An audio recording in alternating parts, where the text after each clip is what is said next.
armory and try to find what's there. Yeah, the challenge is that according to the rules, you cannot benefit from more than one long rest in a 24-hour period. So, in general, your long rests must start approximately 24 hours apart. So essentially, our characters are like exhausted, but they it's like they can't go to sleep. I mean, you're physically, running out of HP, so yeah. You're not suffering from levels of exhaustion, and you're not actually tired. You're just Yeah, beaten to hell. we're not mentally tired. We're just physically tired. You're spent. Joke's on you. I'm always mentally and physically tired. All If right, you get Banner.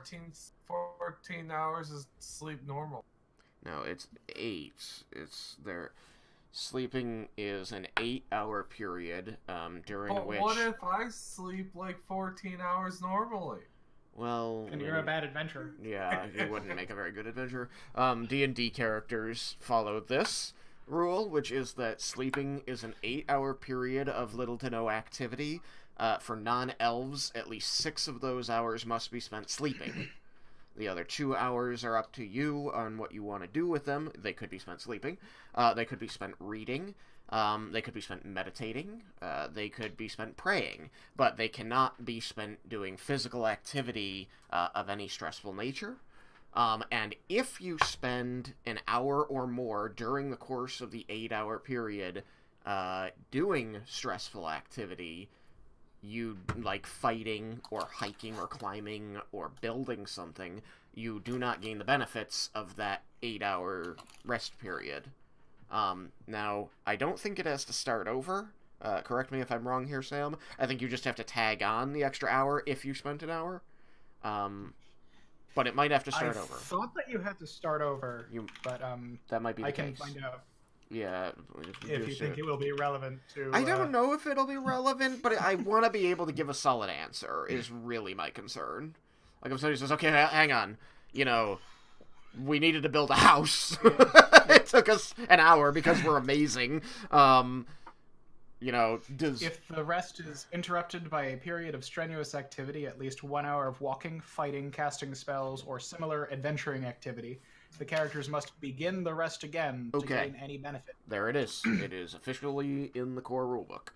It's one of the reasons why Strahd's an asshole. So if you say, like, oh, I'm going to go walking for 59 minutes, you're okay. It doesn't count. It doesn't count. Then you take 1d6 psychic damage, which is then, in one more minute, you heal it back because it's the end of a long rest, but you know that you are an asshole and you took that damage. You deserved it. And you know it. You don't know how you know it, but you know it. You know that there's a fine line that you're walking, and you better take a step back. Let's get the dice out beforehand.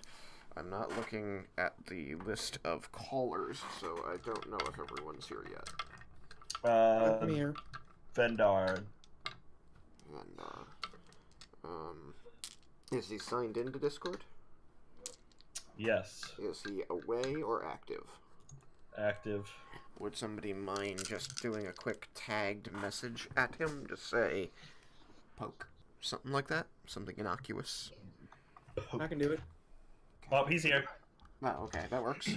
Don't even need it. It's like he... Yay! It's like he preemptively took the psychic damage.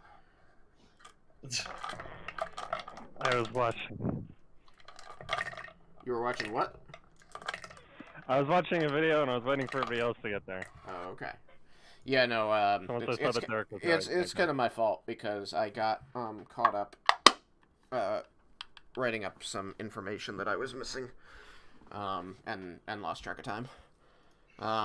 It didn't help that I went into work late, and then because of that, I had to bring my computer home. So after we finish, I still have to do a little bit of work to finish up everything. But I'm told everyone is here. Let's see. Yep. Because there's 7 adventurers, 1 DM, and 1 listener. It's perfect. What say we get a little music going? What kind of music does everybody feel like having today? You have a plan. What's the plan having music? I think just like a long scream. No. Yeah, can we get the Andy Samberg where he's playing the guitar and he just screams? We need some heist music because we're It's going to go actually right yakety into a ball. sax. Yakety sax is our plan music.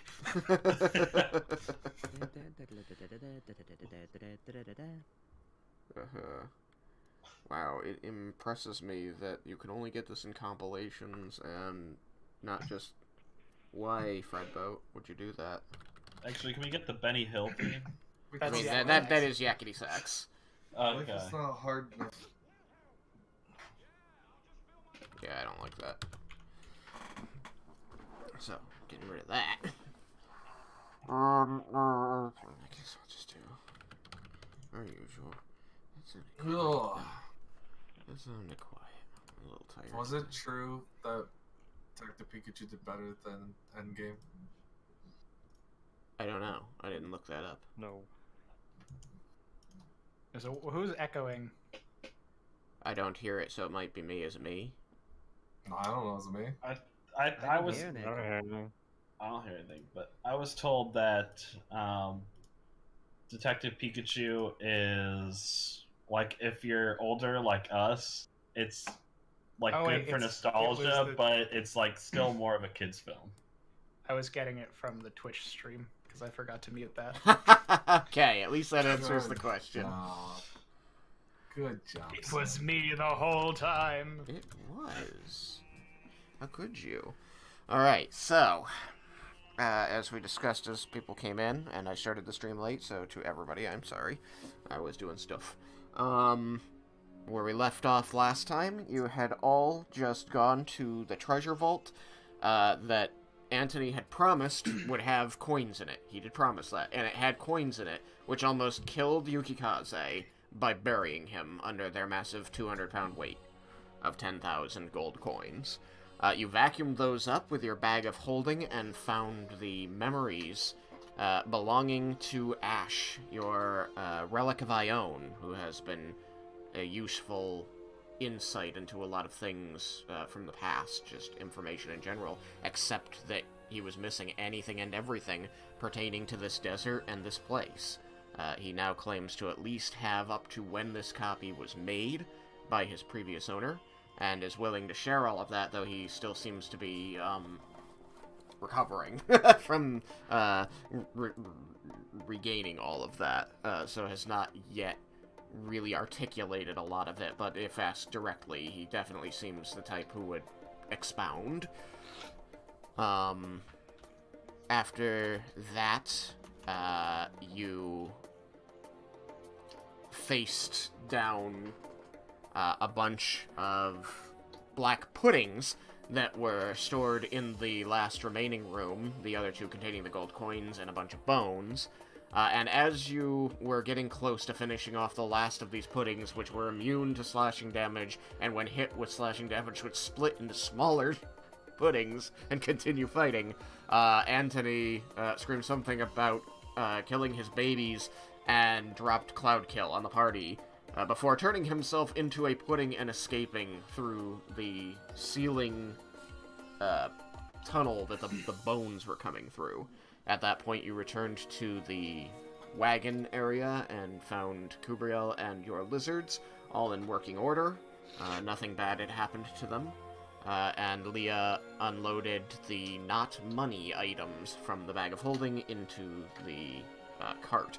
At which point the party began discussing its options and what it wanted to do, given the knowledge that it now had that it would be facing a Lich of Vecna, and the fact that Ashe could provide the location of what he refers to as an armory full of helpful weapons. During this discussion, Syl became involved when Leah and Ashe's discussion made it sound like the party might decide to leave rather than finish the fight here. Eventually, the party decided that it would take a short rest, do an accounting of what it has, and then go to find this armory, And after pilfering what they could from there, they would try to take a long rest. That is the plan as it stood at the end of last session. So without further ado, you are here. This is the main entryway, where the first room that you entered when you came to this dungeon. This vault of antiquity and apparently iniquity, and you are formulating your steps forward. You know that you can talk to Syl or Ashe, or perhaps Zintharmil, though I don't think anybody's been thinking about him in a while. And decide what you want to do next.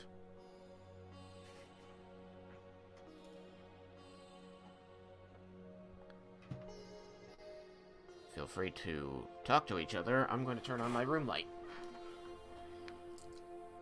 I have a proposal in regards to the diamonds, which you seem so keen to remove from this magical item, and the fate of the magical item itself. Alright, there about this.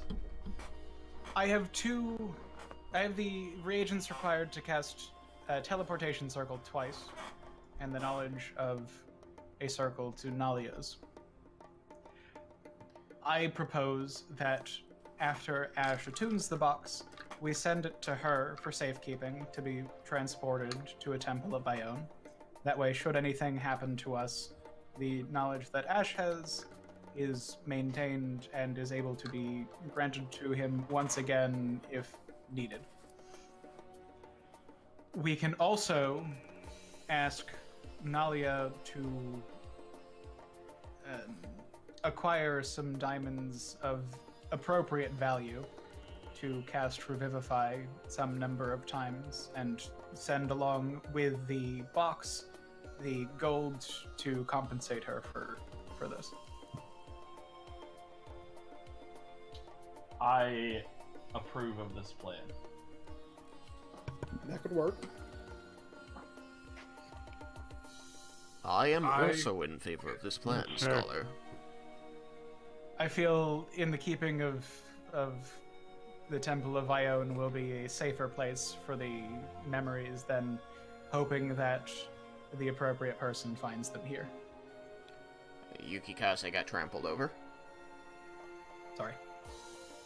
Oh no, I was just to say I'm not against this because we've got plenty of gold and stuff from the room, and I just want to rest for a little bit. One thing I'd also like to consider adding to this plan, perhaps also the supplies for casting Teleportation Circle again, so that you don't actually, don't have a net loss on the number of times you can cast that.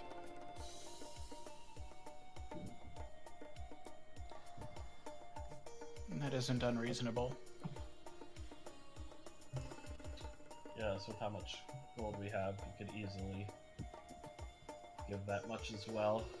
Speaking of the gold, Scholar, it does not do you much good here except to take up the space you might need to carry things of more import.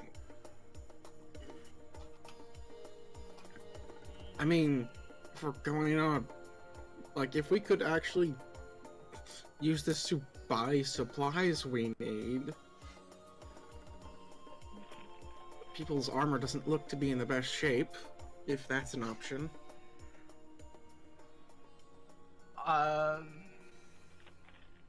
The portal won't stay open particularly long. It might be difficult to transport armor.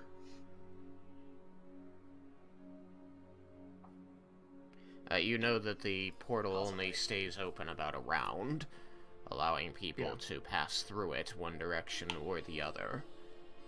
You have proposed something that would be akin to a handoff, which would be allowed, especially considering it's a small item that you're just handing from a person standing on one side of the portal to a person standing on the other side of the portal. At most, this might require the ability to move you and the object through it if we want to be super true to the rules. You would move through it and then hand it to her and then use your remaining movement to move back. I believe that would be acceptable as well. That seems like armor would be reasonable use of it. large. But that to means anybody who enough. has armor, you know, if you wanted armor to come through the portal to you, it would have to be carried or worn by somebody on the other side, and then they would have to come through with it.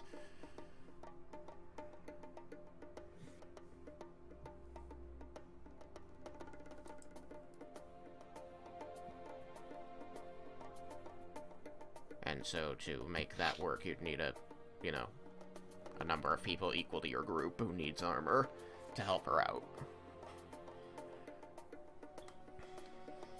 And then you'd need to find a way to quickly provide compensation.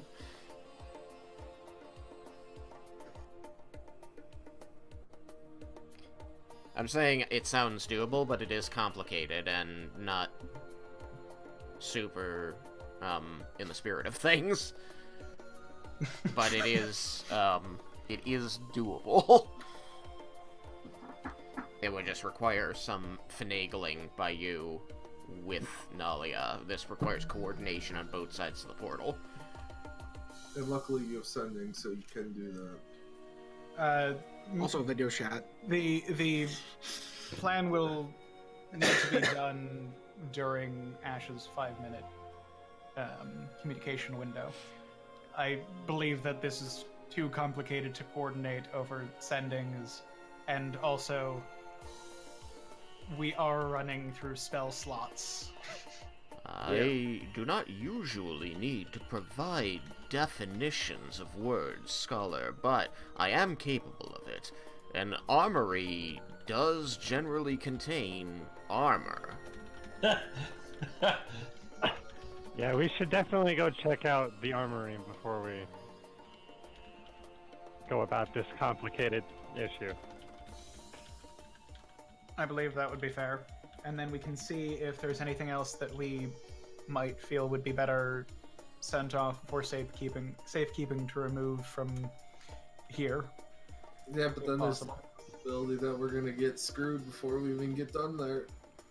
There's also the possibility that even though we are not within the area of influence of the Lich's power, the visible influence, there could still be some nasty trickery which would prevent the proper functioning of something like a teleportation circle. Food for thought, Scholar. Perhaps if there's no telling if like a storm rolled over or something as well. If that might have any effects. It is unclear. We do not have the data. But if I Don't all the recall, forms converge on this place? As far as all of the research we have done indicates, Vendar, that is correct. Well, honestly though, Ash, if you're not able to communicate with Nalia, that will tell us if the teleportation will probably work or not. It Because- depends what kind of insidious means the Lich might be using. Or not insidious. Do not forget that this is also a place hallowed by Garl Glittergold, the god of trickery and deception. It could be a prank. There's that too. There's a lot of variables. indeed. Jebel should be able to confirm this for you, but Zathala and I did a great deal of research on the gnomes before we came here. It is not outside the realm of possibility that they would be amused by such a trick. And if it is in fact a treasure vault that is meant for safekeeping, it may already be protected against intrusion by magical means. If that is still intact is unknown at this time. Experimentation would be needed, Scholar.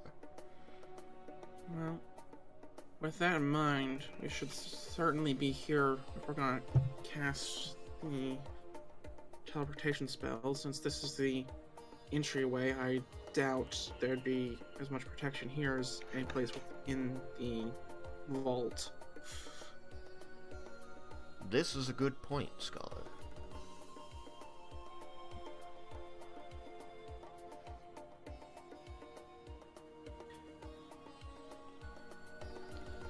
Wouldn't also this be the most ideal place to cast a teleportation spell if you want to break in? No, you'd want to be on the other side of the door. We had to go through a ridiculous lock to get in. If you just teleported into this room, you could do the same thing by walking through the front door. Because there used to be just an open archway there. I don't mean teleporting to this room, I don't mean teleporting from this room. Okay, I misheard you then. But then, yeah, this place would be rather defendable if that spell does have a casting time, doesn't it? Yes. And that would also make this real ideal. One way in, I think one way teleportation circle is a minute. Yeah, it's 1 minute. Wait for glowy stuff. Does that mean if you cast it ritualistically, it's 11 minutes? It can't be cast as a ritual. I have it prepared. I see. That would just be broken. I mean, it would be powerful.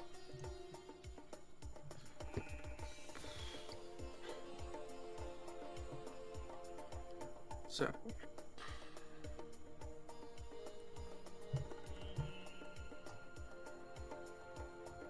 from all of this discussion, it sounds like our next step is to investigate the armory. We should take tally of how much healing we can do and make sure everyone is in a functioning order before we progress. Didn't we come here to rest? I mean, Or we at took a short least- rest at the end of the last session.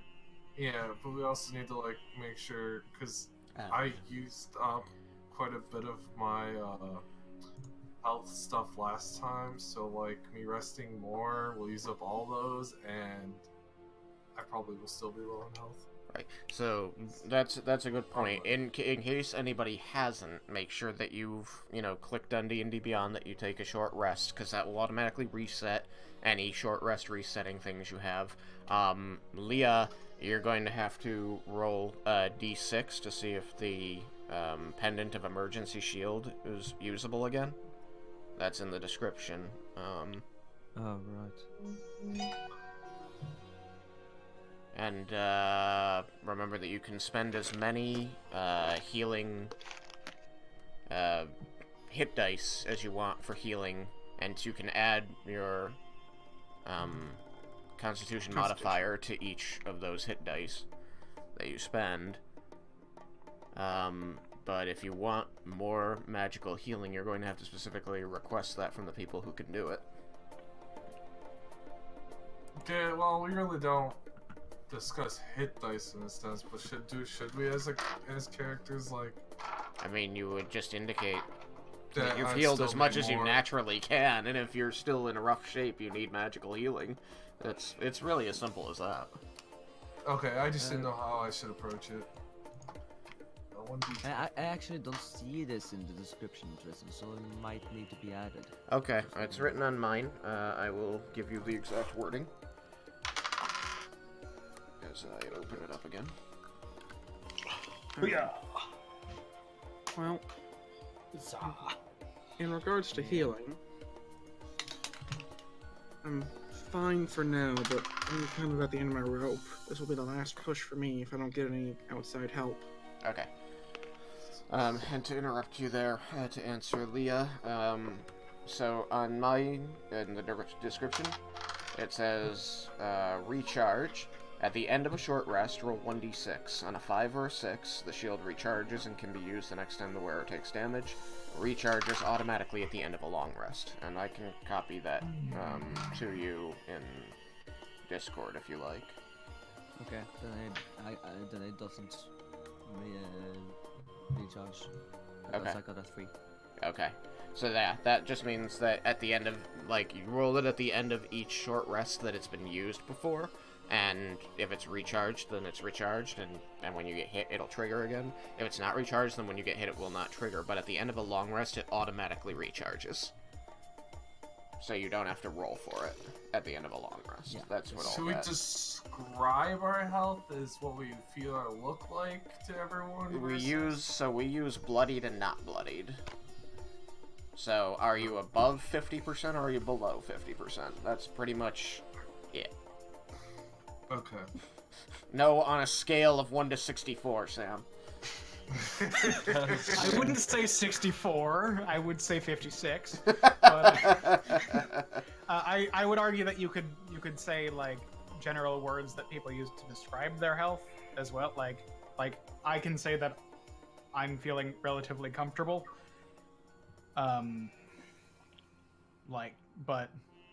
But as opposed to just bloodied, because like that's how people can describe themselves. But yeah, it's best to avoid numbers. I'm not bloody, but just to let you guys know, I'm at the end of my rope. Oh, come on, get more original. I just used that one. Yeah, I know. Unrelated. I know you did. I'm just saying that I feel the same as you. I feel the same as you.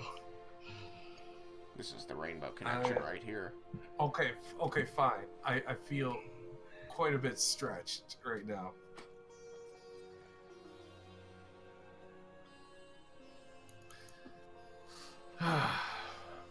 Well, I guess I'm okay.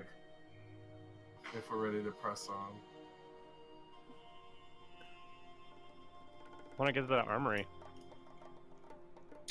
Think of the magic Tristan. powers they might have.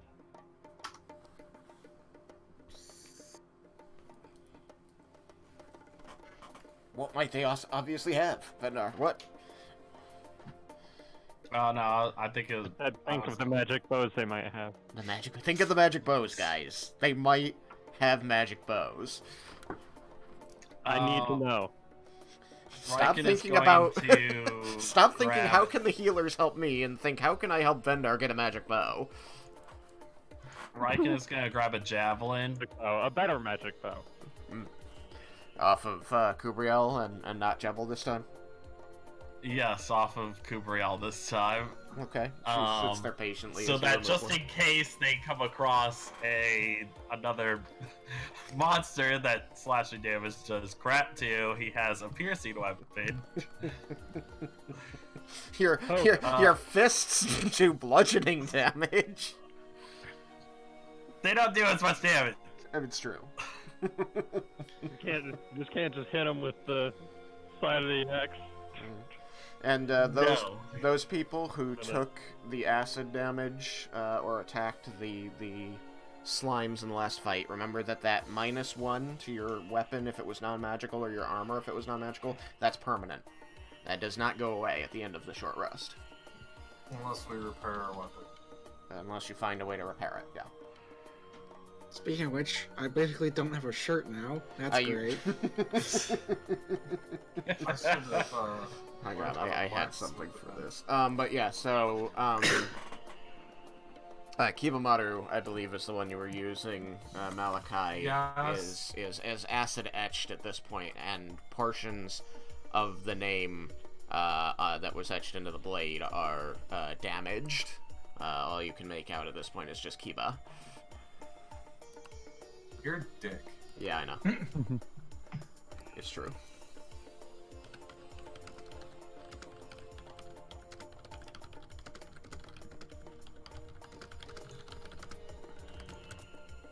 Because it's looking at his poor sword sad.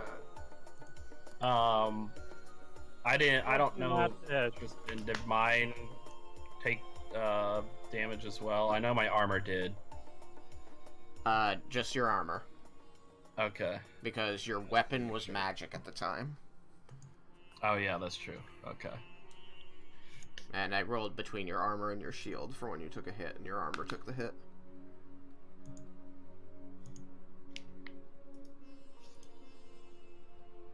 So, wait, so his shield is magical. It's just purple wormy. It's not magical. Yeah, it's just Purple wormy. it's the poison from the purple worm, but it's not magic. It's just a normal shield. Other than that. Purple wormy. it's vulnerable to melting. Well, you got lucky. Your shiny shield that's from a purple worm, which isn't very common, is very still intact. I just had to go find another one then.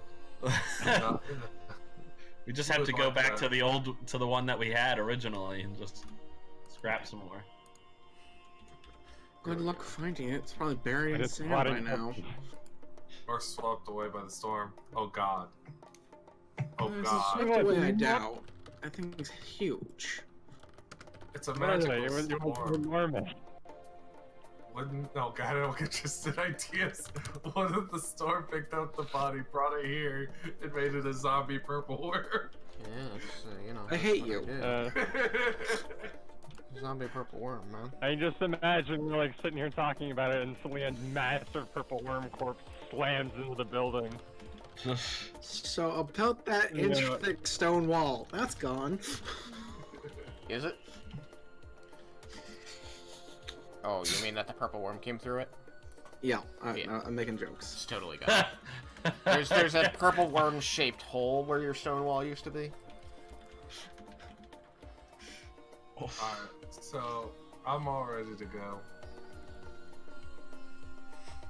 I've been re-listening to Raiken's the going to recording. tell Kubriel to actually stay awake this time so that she can alert him if anything Whoa. other than them comes in. How do you go about telling her that? Hearing Through telepathy. That is how you usually speak to her. But, Yeah. I was just curious. She, does a big yawn and scratches herself and says, "Yeah, no, I got it. Everything will be fine." And he also said it in Celestial as well. Like in his mind, simultaneously? Celestial. No, like in his mind, Celestial.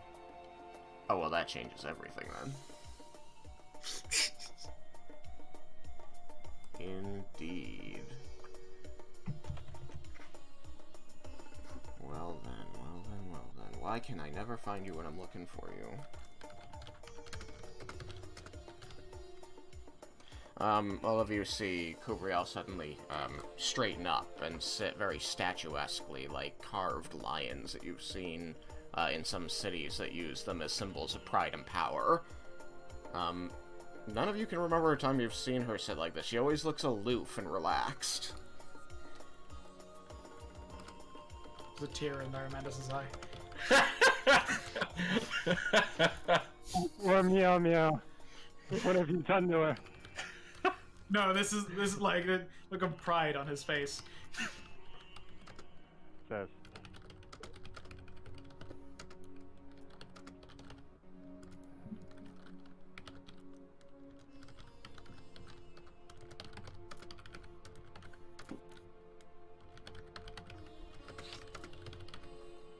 I've just noticed there are 2 Leas and 2 Raikens in this map. Why? Because at the top you have Leah and Raiken. Yeah.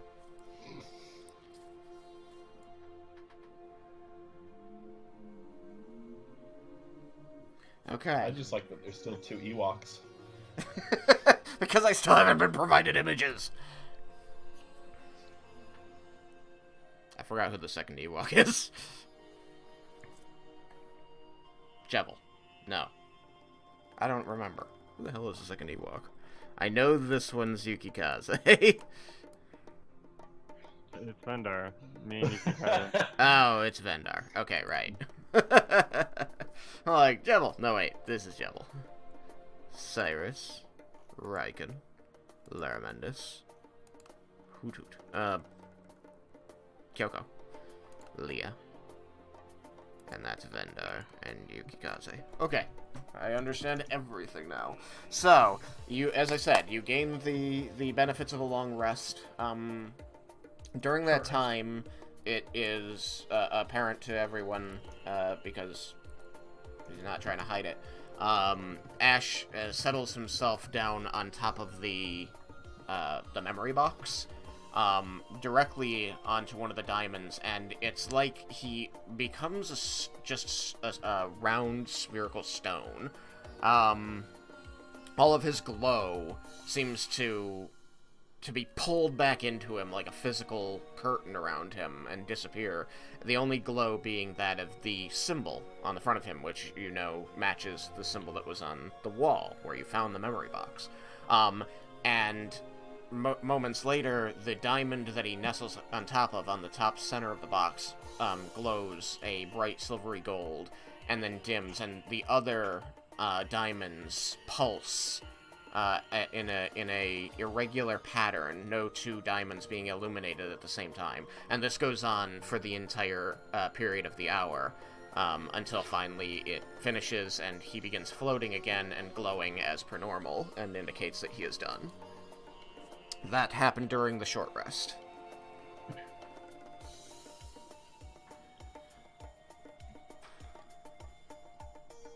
So, short rest being done, everybody having their healing, everybody had their discussions about health that they needed to have, and got their answers, non-answers, actions. I forgot what I need. Because we're going to be moving on, and there could be combat. What do you mean could? There probably will I mean, be. there might not be. You don't know. That's the lower percentage.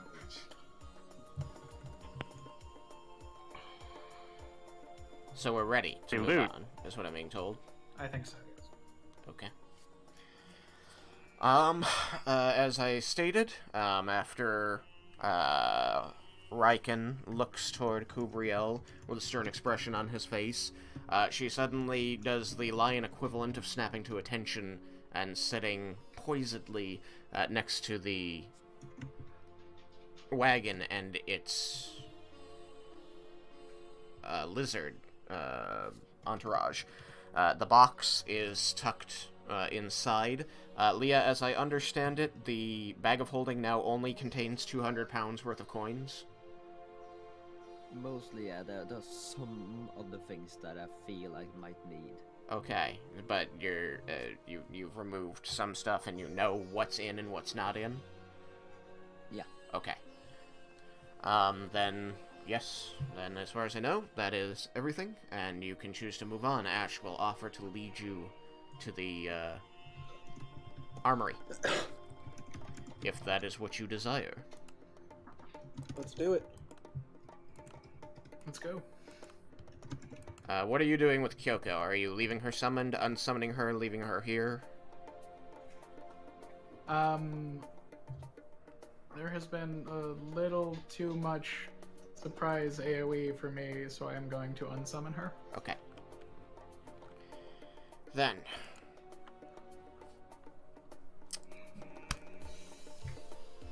Yeah, keep it right. Laramundus leading the way, basically following the lead of Ashe, and trailed by his party in some fashion. I'll be right behind Laramundus the whole time. Okay. You know, it's, this is fair. Let me just pop these in here. And Or even almost shoulder to shoulder with him if possible. that is possible. This is you. Why? I don't like that. They're not sizing. Alright, so please give me some semblance of a marching order. These are the front two. I want to be in the middle. Possibly just behind Laramundus. Jebba would be beside or behind Yuki Kaze. I want to be besides Raiken. Who should be at the back, because we need a rear guard. And Vender's all by his lonesome right there.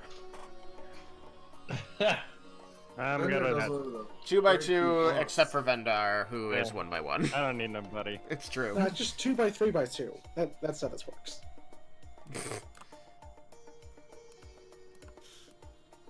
You get this weird Triforce formation going on in the middle. There you go. It's perfect, right? Awesome. Awesome.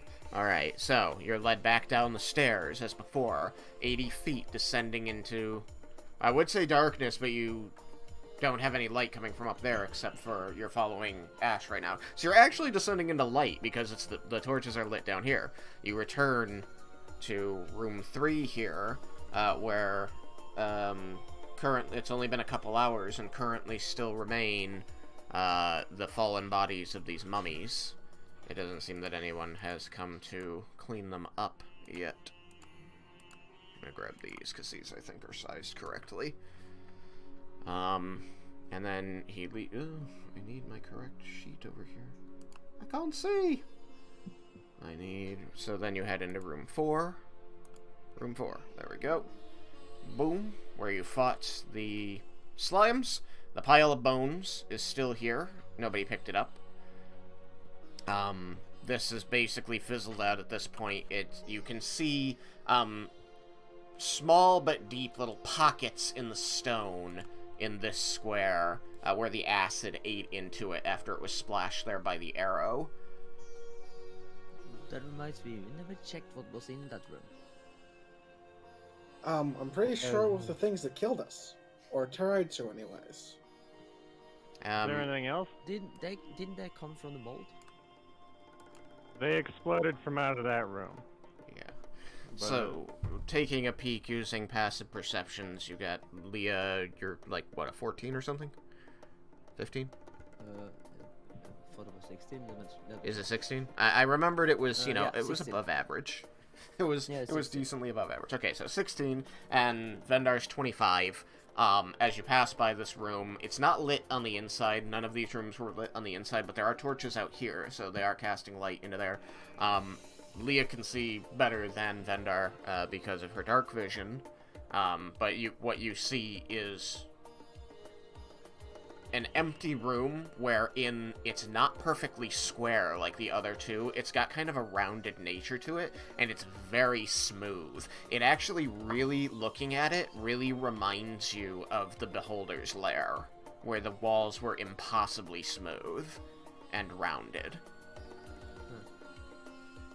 It reminds you a lot of that, only you can see that this at least started as like a cube, so you can still see the edges where the corners, where the lines meet, but beyond, outside of those lines, you can see that the walls have been kind of eaten away, probably by the acidic nature of those creatures, to be more rounded and very, very smooth.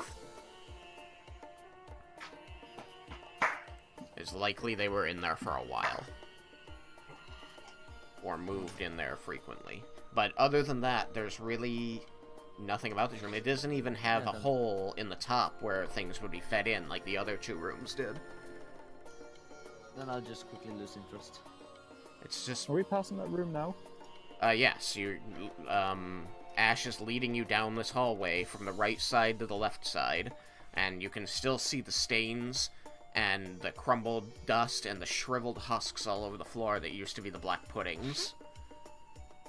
And as we're passing, Jebu will remark, I wonder how he got them in there. The door? Seems reasonable to me. No, the puddings.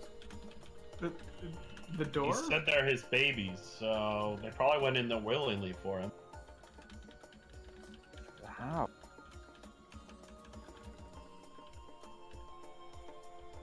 Because he's their leader? I don't know. He may also have not been in his right mind and didn't actually put them there or understand their nature. On the ceiling, there's a hole in the ceiling of all the other ones. There's no hole in the ceiling of this room, Vendar. There is in the other two, but oddly not here. Huh.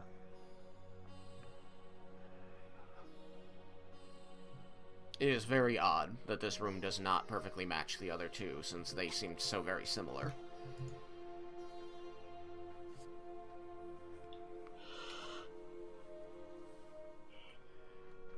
Is anybody else interested in anything in this room, or can we move to the next one? Because Ashe is going to want to push forward. I'm I happy guess to this keep is a moving. mystery for another day. Because it gives no fucks. He doesn't want to remember this room. Mystery for another set of adventures.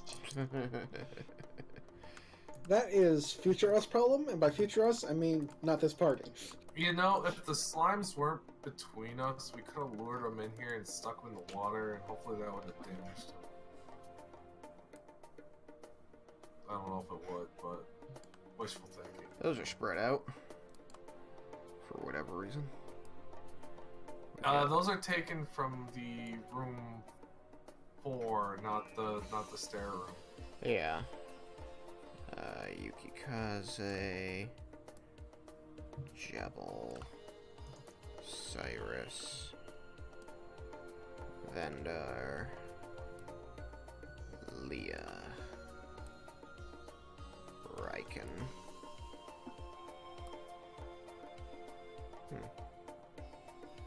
Almost just screwed up my placement. But yeah, so you move through this room. You recognize this room. The pool of clear, clean-looking water, and the sound in the walls and along the pool of flow. There is a current in there, and something is making this water mix and move. It is not stagnating. It has been hours in this stuffy place that you sealed the front entrance to with stone.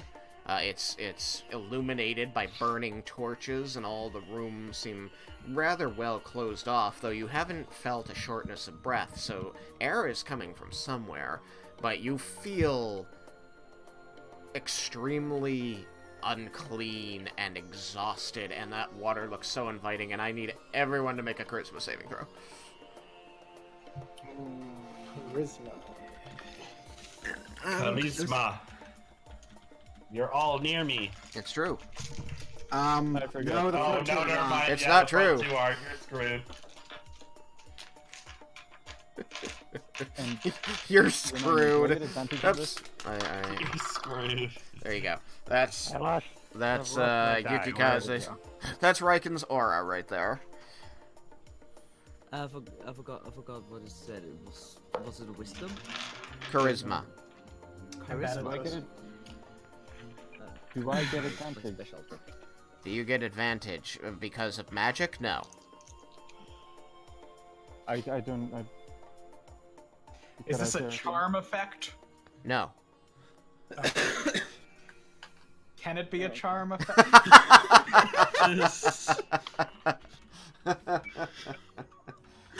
That does not sound good.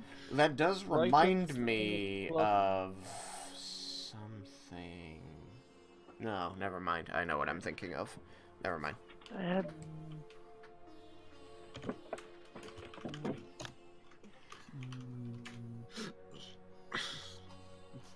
What's what is Charisma is not your strongest suit, then I guess. No, the only strong mental stat that Lara Mendes has is intelligence. He's actually surprisingly physical. Wow, weird. what's I really want to know. thing is +3? +3. +3. Okay. I really want to know if just 10 would be fine, because my charisma is +10. So I mean, you rolled anyway, right? yeah, I did. I put it in there in the chat. I mean, mine's +11. Means I have to go look at the chat. You got, let's see, 29, 20, 17, 9, 17, 24. Yukikaze still waiting on him.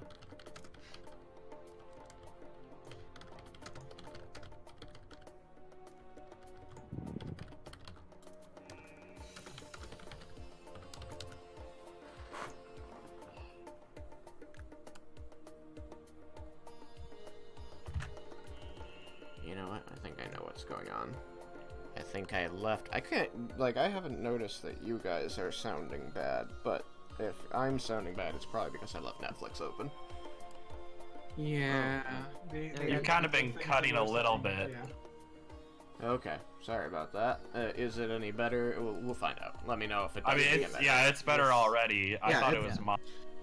Okay. It's better. You're getting through a sentence. Yeah, I just assumed none of us mentioned it because it was not staggering enough to actually not be understandable. It was just slightly annoying.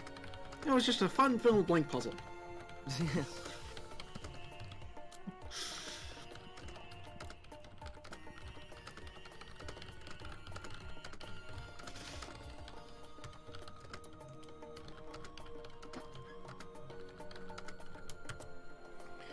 Okay, so let me go through those responses. Let's see.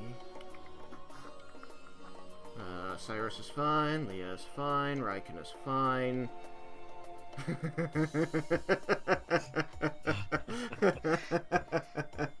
Everyone just not. Not sensible member of the group. Oh, goodness So- gracious. Did we really need him?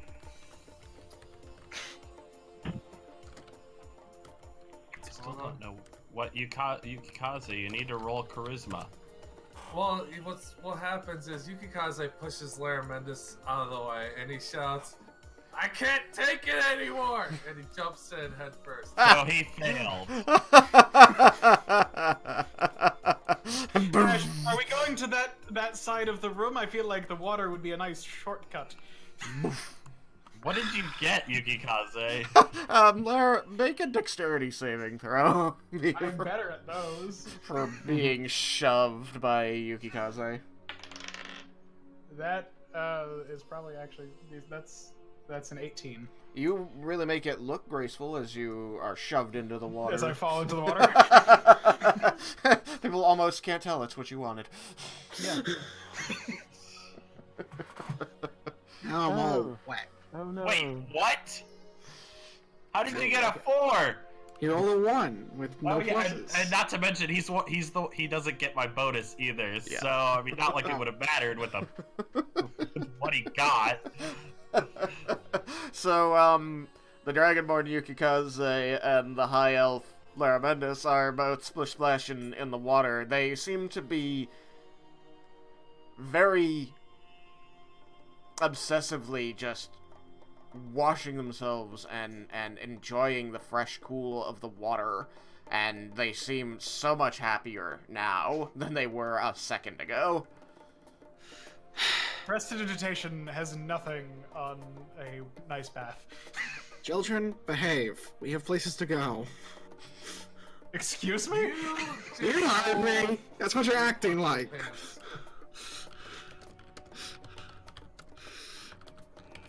I'm sorry, Back but to the I water. give no fucks right now. As I said, it's the shortcut. I'm cutting across the bath. Actually, is it? I is it the proceed to same- do that. Is it the same level all the way across? Can we like see that? With Ash's light? You can see that after this dark blue area, the lighter blue area is deeper, but it doesn't look like it's more than maybe 6 feet deep. That's like twice my height. That's terrifying. So I don't that want to take means a bath in something that deep. means with me standing, my head's just poking up, right? I mean, so this area where Laramendus is currently, well, was when he went in, he decided to start moving across it. I'll move him out to here. This area here is only about 1.5, 2 feet deep. So yeah, Yukikaze will proceed to follow Laramendus walking across the bottom. I believe Laramendus is also tall enough. To walk with his head out of the water if it's 6 feet? No. Oh. Never mind. I thought you were more than 6 foot as an elf. I think I'm 6'1". Laramendus, Yeah. So your hair doesn't get wet. The very top of his head. Laramendus, What's don't up? go too fast. I want to enjoy it a bit more. We can come back. But it's here now. And it will be here later. But it's here now. Anything bad happened to them now that they're in the water? No, you don't see anything bad happening. They just seem really suddenly compelled to jump in. Now, you've been feeling the same urge every time you came through. It's been days since you got to have a bath in water, and you've seen water at all because you've been traveling across the desert. The last time you saw clean flowing water was the magically generated water at the Dragonborn tribes. So you've been feeling the compulsion to jump in. You've just been able to resist it. Because I was worried something bad would happen if I did. Well, they don't seem to be dead yet. You may... Ash, which door is it? One of the archways or the actual door over there? Vendo's gonna go into the water with him. You Okay. have to shout that because Ash is way out there with Laramentis. Is he stuck with him, right? Yeah, Ash is floating around Laramentis' head. Like an ion stone. There's clearly some trickery about this pool, but maybe it's just to get you in and that's it? I'm walking around. I'm tired of getting splashed on, which will jump in. Ash, there's a significant pause as Laramentis continues, waiting, bobbing his way across the pool. But Ash turns and says, I am leading the way to the door. I am following Ash's directions in my using the pool as a shortcut. Indeed. As we slowly and leisurely go across the pool.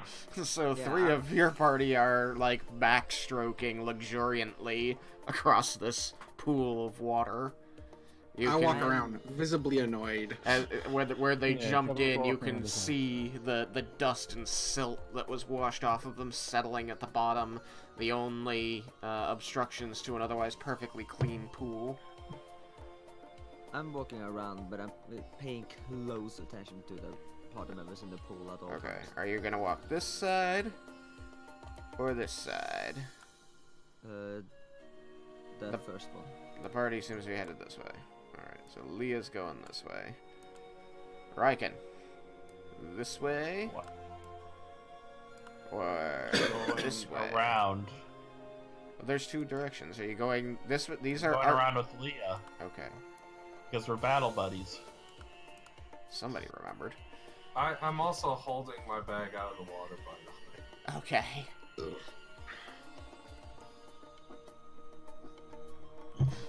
How was your, Never mind. The remaining two there, Jebel Cyrus. Walking around the front ways. This way over here? Towards the doorways and arches. Yeah. Yeah. Jebel? Whichever way Cyrus is going to follow. Okay. As I do, I am going to ask Ash, do you have any memories of this room from your last visit? Yes, I do have memories of this room. It is a grand bath. Look how large it is. You guys would like Grand it. It feels indeed. great. As far as Zathala and I could surmise, it was used for exactly that. Bathing and hosting parties in the rock gnomish fashion. Likely some form of waterlogged orgy for the master of this place. I chuckle. I don't know what that word means. Raiken puts That his is a- hands over Leah's ears. That is a fair point. That sounds like a fun night. I am certain that he enjoyed himself, or she, very much. I try to push off Raiken's hands. The last ruler of this place was male, but he was not Roll the a straight first. throw. Larman, this is their gargling away.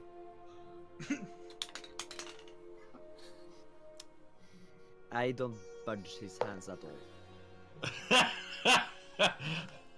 You don't get to hear the conversation.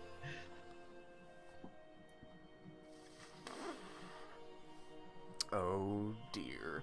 Alright, so, nope. You all make it to the next door unmolested. Other than that 3 of your party members are now soggy. But they look quite content. I mean, I'm kind of damp now because there are 3 like cannonballs that have happened right next to me. One of which is Dragonborn size. It's a very big cannonball. You should be thanking us. That's nice.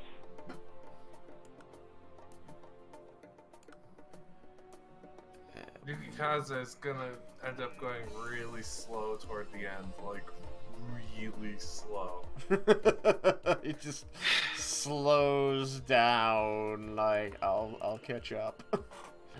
If I wasn't saving spell slots, I'd start boiling that water right about now. I do dry myself out for prestidigitation. You may do so. The red marker on the map there is a door, much like the others you have been through in the past. This one... Let me just take a quick peek over here before I did the thing. finish that sentence. Okay, so actually this one is very much like the door by which you entered, in that it is apparently... That is weird. It is apparently solid stone, with etchings, Masonic carvings, I get sculpting to it. These sculpted images appear to depict gnomes at play in water in a very fantastical way, sort of evoking things like Swan Lake and the idea that this is, very supernaturally magical and good. It is definitely overplayed, but it is meant to evoke that this is a good place for fun. All of the gnomes in the imagery seem quite happy. You can see, by now you're used to looking at these things, you can tell that the squares in front of this door are another plate, which, if they function like the other, should open it.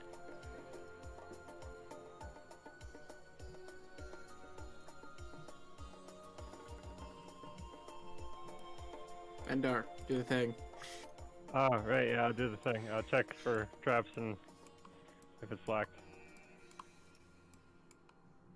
No, Betty sees swimming. Alright, we'll just move Raiken. Get out of here, Raiken. Vendar's gotta do the rogue thing. Alright, roll your dice, rogue. Do I roll perception first? You may roll whichever you prefer, but if you're searching for traps, that is perception. Alright, I got a 25 for perception. Okay. It appears to be a very similar plate to the others. There doesn't appear to be any marking on the walls or the floor or the ceiling around that would indicate that it might do anything different. As near as you can tell, this should just open the door and is not a booby trap. But it is definitely a mechanism that triggers something you can't see directly. So while they're drinking around with this, Yukikaze gets the edge, but he like lays his head on the edge, still in the water, kind of at an angle with his bag on there, and he's kind of just like floating there. Floating in plate armor. He's pretty cool, you know, like that. Can you roll for that? Roll for cool.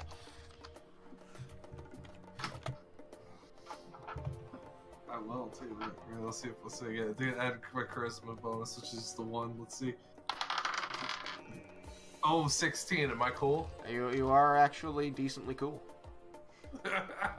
Nobody can tell that you've got one toe on the ground, making it look like the rest of your body is buoyant in spite of the plate.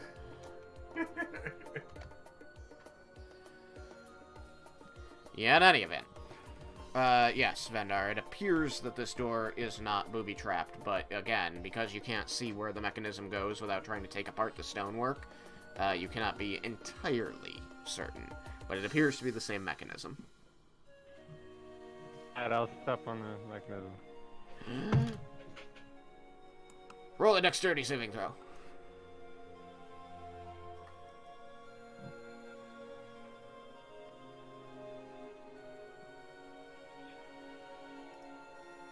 $26. The door in front of you opens, just like the other one. Nice. And reveals hallway 19. And damn it. Let me just grab these because they're grouped closer together.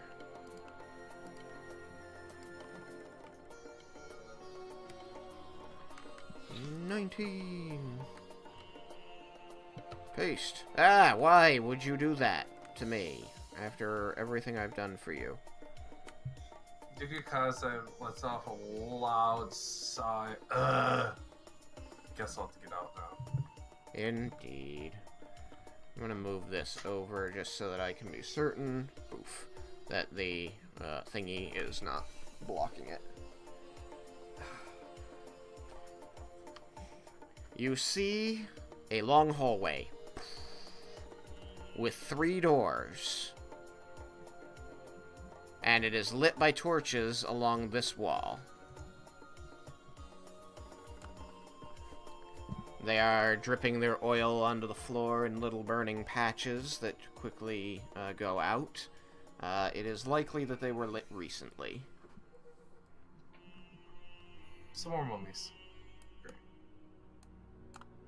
Well, this is an unexplored room. What'd you expect? Even the explored ones, you should expect mummies, because they were patrolling. But I could hope. You could, but in this case, that might get you killed. Yeah, that's true.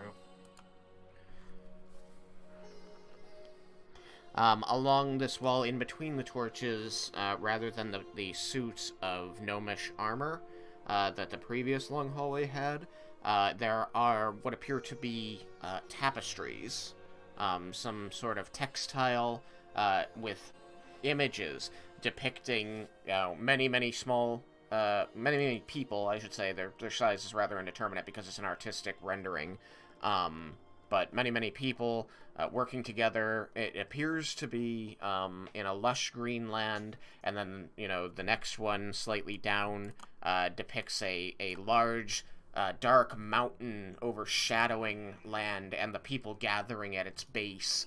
And then the next one shows these people, gathered along the outer edges, as though climbing this mountain and beginning to shape it, changing it from just a standard triangle into something more interestingly shaped. And then the third one, slightly further down the hallway, is going to be, you're going to see that they're gathered within the mountain now, and there are many strange shapes in there that you believe are some form of building, it possibly supposed to be a rendition of neighborhoods and the like, but within the mountain. It appears to be like a sweetly rendered history of the stone, the rock gnomes of this area. You don't recognize any of the landmarks. They aren't rendered faithful to life. They're more depictions of ideas, the understanding of what a mountain looks like, and the fact that the people there are changing it, altering it, and then colonizing or making it into a society. But you know that you walked across a desert, and the only features of that landscape were the dunes, which you found to be quite mutable, whereas a stone mountain should not be. Also, the idea that this area was lush and green is foreign. Yes, is quite the alien suggestion, given what you saw out on the sands. Ashe is going to lead you on.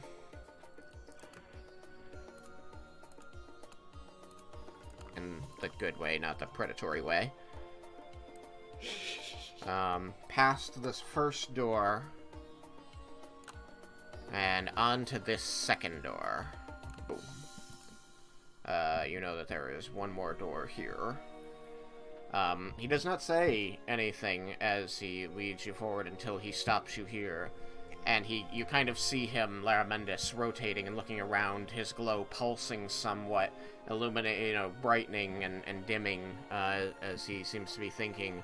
He says, "Yes, this should be the place, scholar.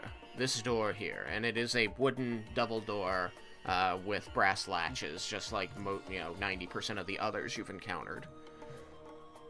Do you know what's behind any of the other doors in this hallway?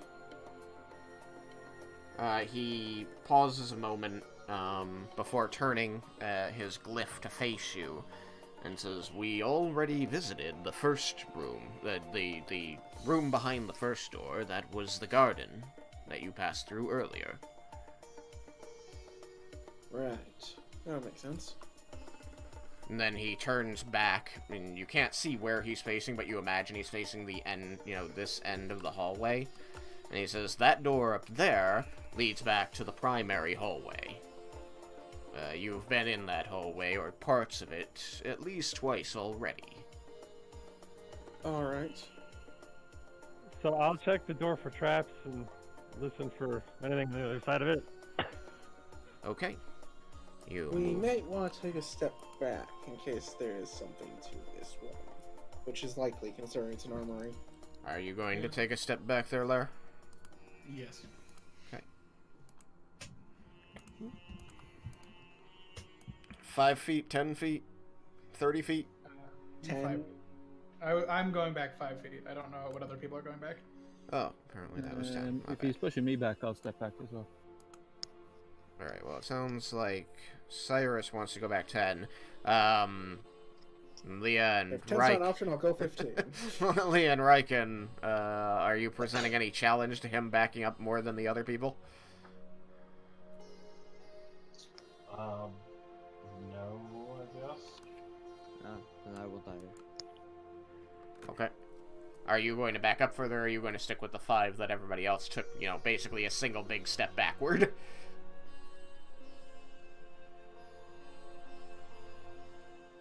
Okay, 5 it is. That's fine. Okay. Then please roll your perception test. I got a 27. Okay.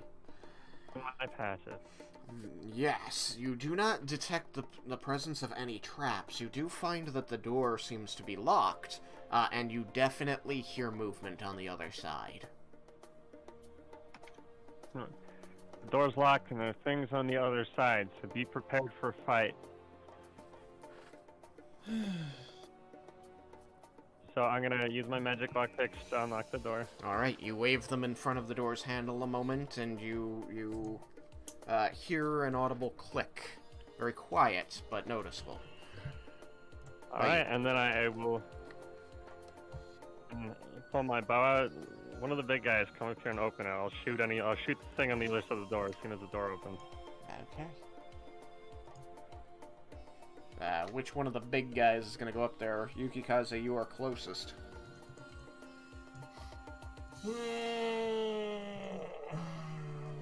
I'll look at Raiken and be like, Raiken, you feel like going? Sure. Raiken will go. There is a jangling, scraping of armor and grunting as everybody, maneuvers around each other to try and rearrange in the hallway.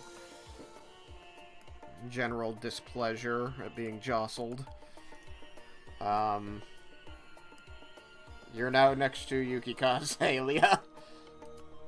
Yeah, that's fine. Okay. Is everybody happy with this arrangement? Yes. Sure. Okay. Then, let's roll initiative. I'm gonna have an action prepared to shoot the first enemy I see on the other side.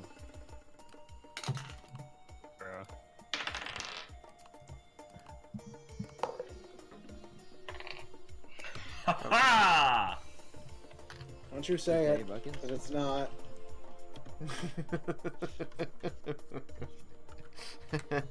But it So might. far, still in last. No, trust me, I've got you beat. Goodness. I don't know which one is going to. I'm just going to place you guys over here. Boom.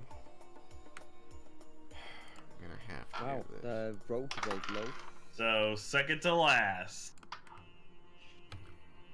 I am very curious. Well, you what could be third to last, depending on who wins the tie between you and Lara Mendes. I'm pretty sure Lara Mendes beats me. I don't think he has a -1 in initiative.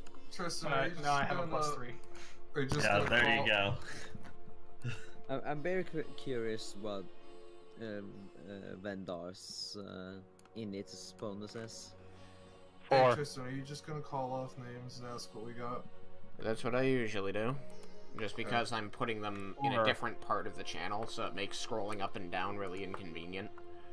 Yeah, that's what I figured I'd ask real quick. That's It that's actually- why I do it. Like, I'm glad that you write them down. I am. And I know it feels unnecessary when I go and ask for them anyway. But in order for me to edit the above message, which is how I generally do it, I would have to scroll to the end and then jump back up to the pin, and then scroll to the end and then jump back up to the pin. So, write them down, because then it's easy for you to just read it off.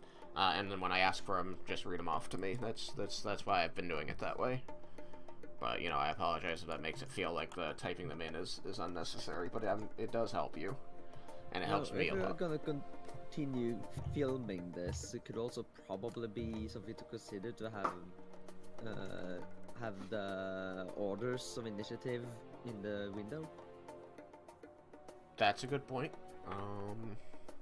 So any viewers can actually see it.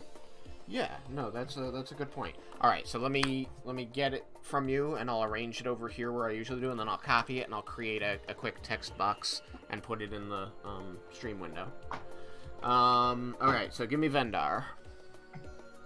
17. 17. Give me Yukikaze. 12. 12. Give me Cyrus. 6. 6. Lovely. I'm the bottom. Right. I have to roll for the bad guys. You don't know that for sure. I'm pretty sure. They could have rolled very poorly. I get third to last. Give me Lara Mendes. 16. 16. Give me Jabla. Jebel. 17. He's away from the keyboard. Oh, okay. I didn't see it. Leah. 18. 18. 10 better than last time. And Raiken. 16. 16. Come on.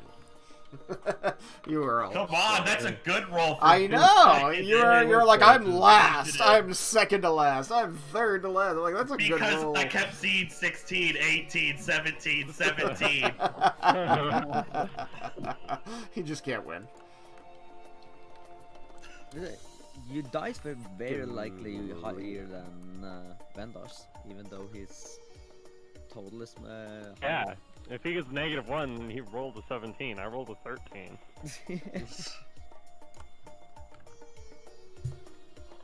Goodness gracious, you guys. 3 balls of fire.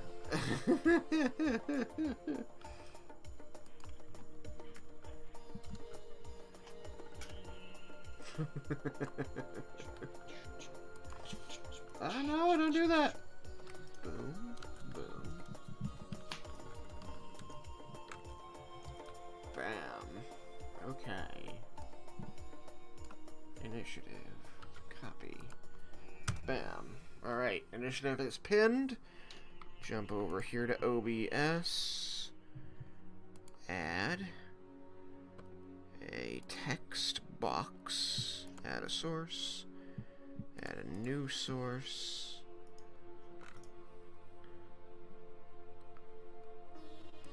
Text. Boom. White on black should be probably good. And that's pretty legible. Alright, done. Alright, I want to rename this. Oh, wait. That didn't actually come out on black, did it? Darn it. Hold on. I will fix this. First, I want to... Where are you? Rename. Yeah, do it how I always do it. Initiative. Done. Grab this and move it here. Now then, fucking properties. See, I thought it was white on black, but it turned out that the background was not actually accurate background Silly color. background. See, yeah, the background opacity was set to 0. That's what happened. Boom. There. How's that? Waiting. There we go. I see it. Invisible. Everybody good enough? I think it works. Cool. Alright. Then, there we have it. Initiative now displays on screen when I have it, and I can do this cool thing where I just turn off the display when we're not battling. And then I can turn it back on. Bam. I'm smart. Right. I am so smart. S-M-R-T. I mean S-M-A-R-T. Do this smart. I am smarter than Homer Simpson. Alright, let me see. Where did my... Gotta look at the right map here. No, where's the right map? There's the right map. Okay. Yes. Alright. This is the arrangement of enemies in the room.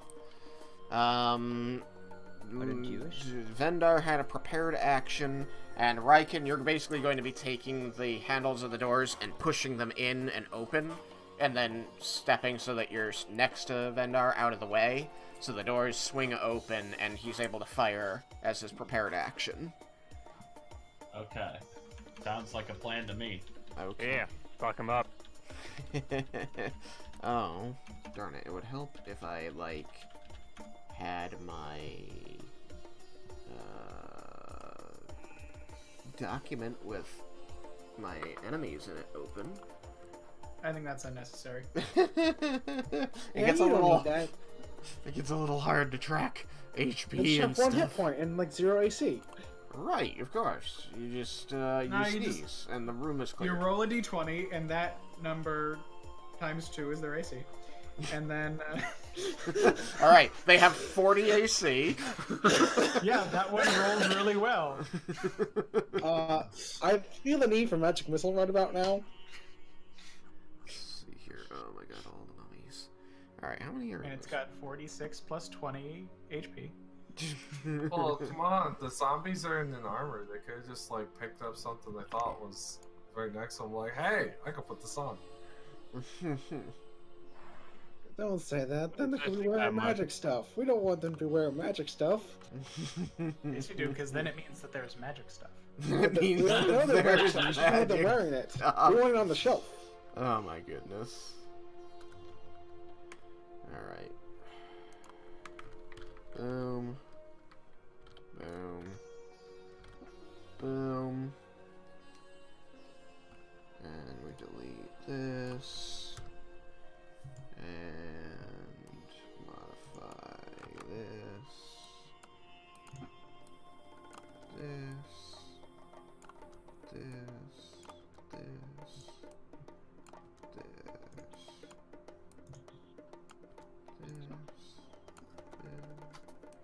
And this. Oops, and this. Huh, that must have been a funny fight. Yeah, we'll make this that. That's good. This. That.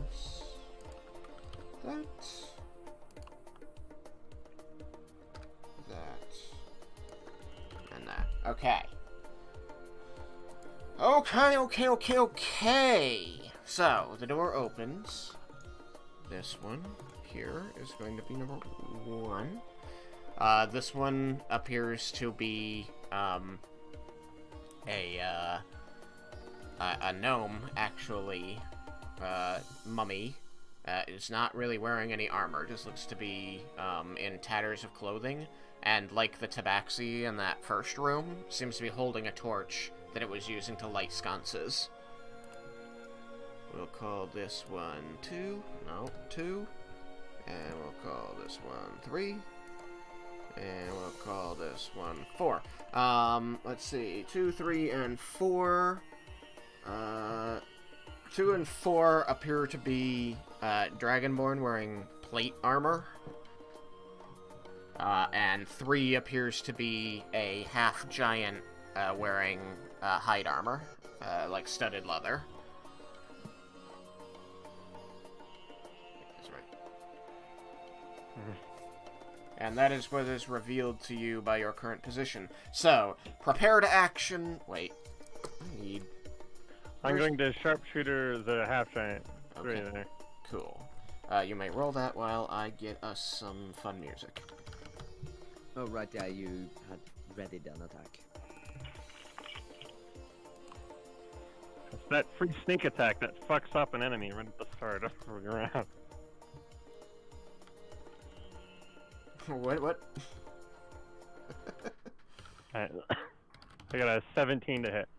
17 to hit. Which one did you say you were hitting? The one who was unarmored?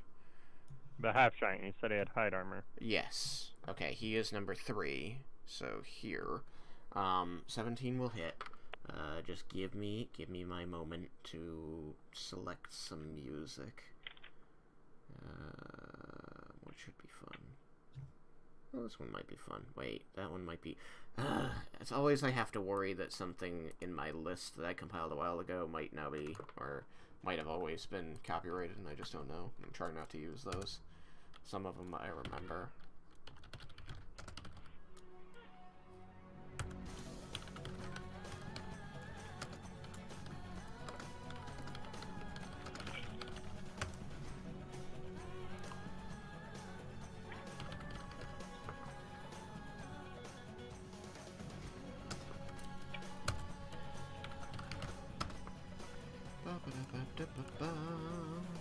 You do hit, so you may roll damage, though, while I'm still doing this. That's fine.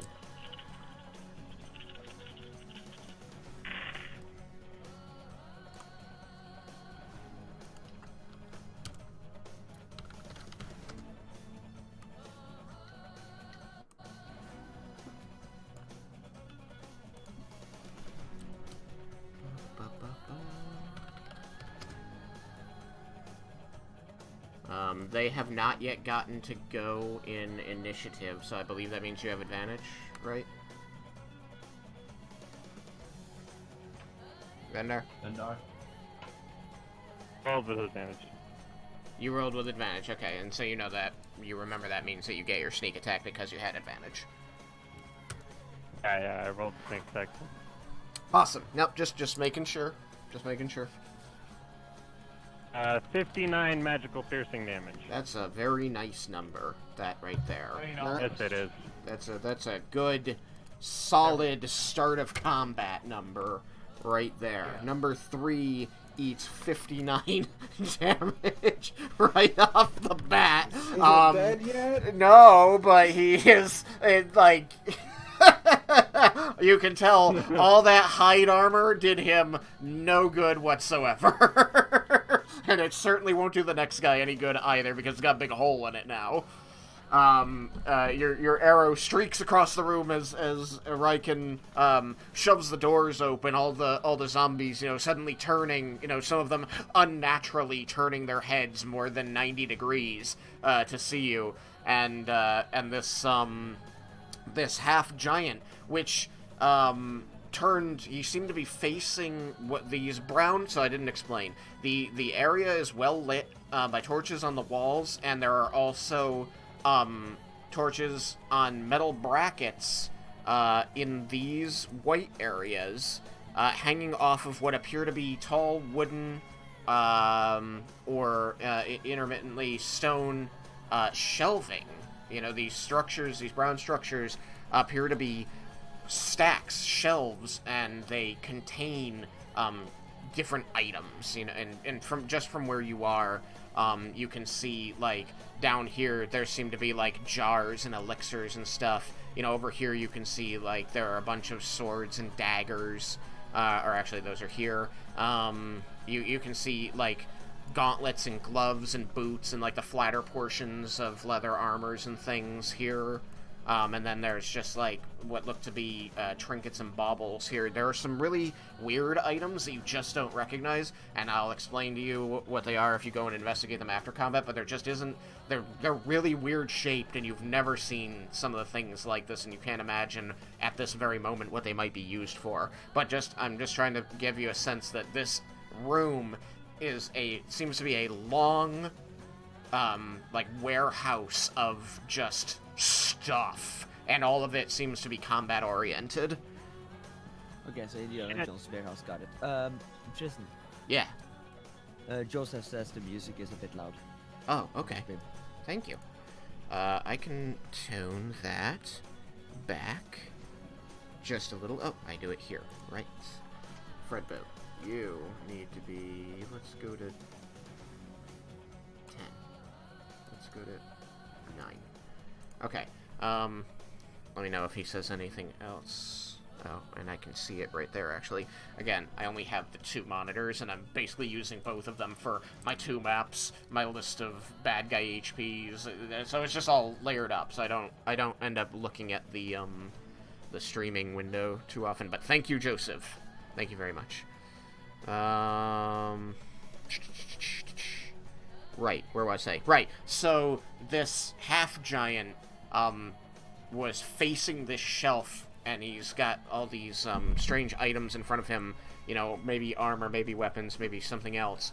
And he cranes his neck unnaturally far over his shoulder to look at you as your arrow takes him in the side, and you see as it rips his arm off, which crumbles and falls to the ground. You see he was holding something that looks like a feather duster?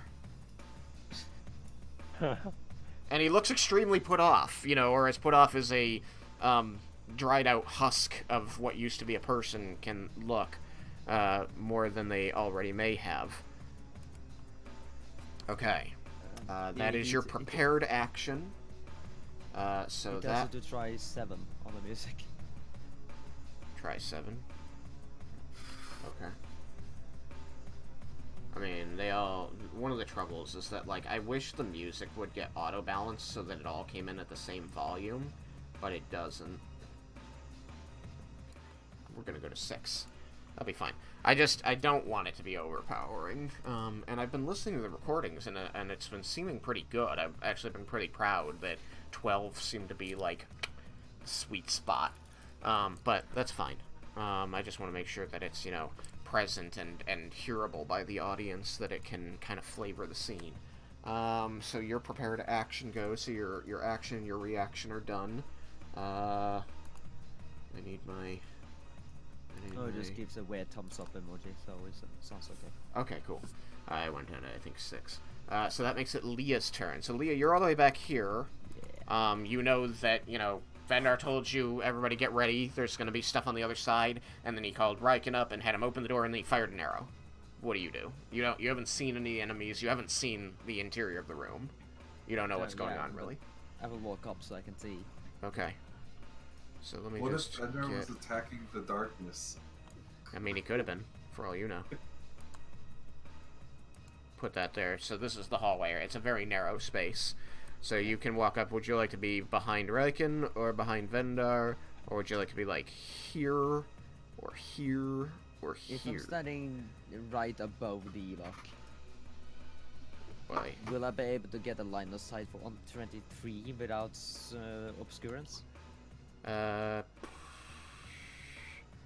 mean, so it looks to me like he'd have half cover because of this angle, because of the thickness of the wall. Because remember, my walls aren't just 1 block thick because it's convenient. They are actually 5 foot thick stone, because this place was hyper over-designed. So he's going to have half cover, but you can hit 2 without a problem. Oh, okay. Yeah, then I'll do that. I described 3 doing 4's job. I forgot which one was which. Oh, so there is a 3/4 cover in 5th edition too. Yeah.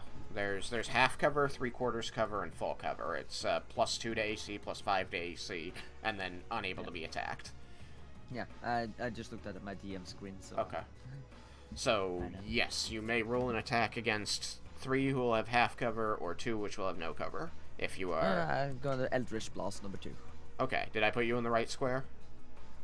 Yes. Okay, cool. Then roll it.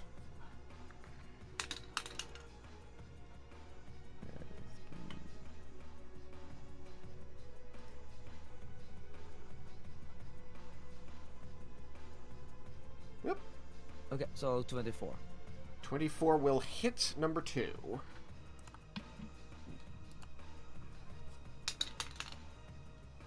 That's 2. 2 points of force damage. It's not a lot, but you do get the hit. Yeah. Second blasts. Oof, yikes. 16. 16 on number 2 will not hit. It is wearing plate armor. Yeah, I know. Which is why Okay. it was yikes. Yeah. So you hear an audible like ding and a hollow ring as your little force missile hits the armor and plinks off. Okay, are you doing anything else? You moved from here, so that's 5, 10, 15, 20, 25. You've moved 30. Yeah. Is there anything else you can or would like to do? Nope. Okay. I mean, there's other things I can do, but I don't Yeah, want no, to. I understand. That makes it Vendar's turn. You took your prepared action, so your action and reaction are done. Guess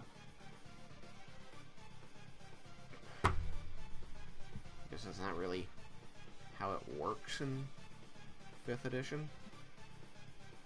It depends if you wanted to. It's supposed. So it's kind of supposed to be. It depends when you wanted to start the round. Yeah, his prepared action is from the previous round for all intents and purposes. He is pretty much, other than the other casters who didn't want to stack up on the door, the only one who could have done anything. So, yeah, that's how it should work. So I'm gonna stay true to that. So you have a full turn now, Vendar. You have move, bonus, and action. What would you like to do? Still none of these guys have technically acted in initiative. I'll take a shot at Zombie 2 then, the one the Dragonborn plate armor. Okay.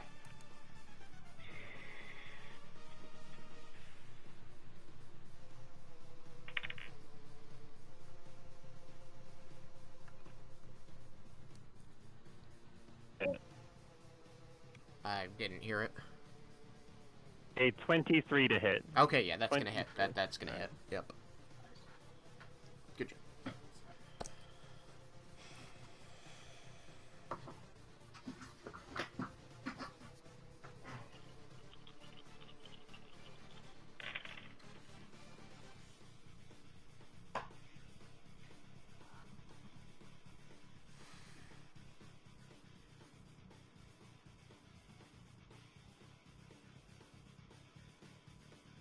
It's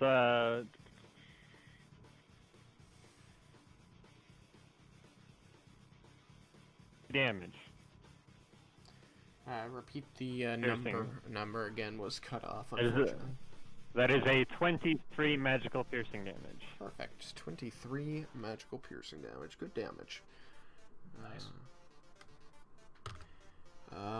It is not, however, sandied yet. Wow. Really? He's taken like almost 100 damage at this point. Oh no, he attacked. I attacked a different one. 3. Yeah. Oh. He didn't want to use a big damage if he got it again on somebody he knew was really low. It's sensible. I started to wonder what kind of zombie we were fighting here. Okay, you still have a move action and a bonus action left to you if you would like to use them for anything. Whether I should run in there and hide. I will tell you that because of the layout of this place, you know that you could get away with that. I'm gonna do that. I'm gonna run in and hide. Let me see if I can safely scroll this way. Yeah, okay. So this aisle that you can look down seems clear. Okay, I'll run that on that aisle and hide. Okay. 5, 10, 15, 20, 25, 30. You get to there with 30. That's tough. Is that all of your movement?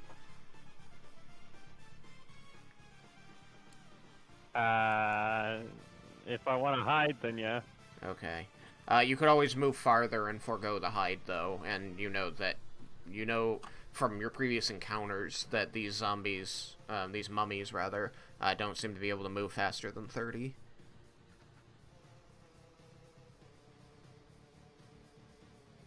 I leave it a judgment call. I would still allow you to roll it, but you'd be aware that, it's going to be unlikely to work very well against, these two at least. Just because they're kind of looking at you. So you can either, attempt the hide where you are, or you can just move further down the hallway.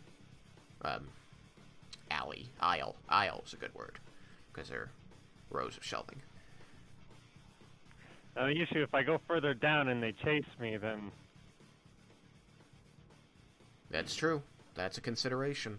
If you get cut off from the group over there, it could go bad for you. I'll hide here. Okay, you may roll hide. You are aware that it might not work just because they kind of have direct line of sight to you. Mm-hmm.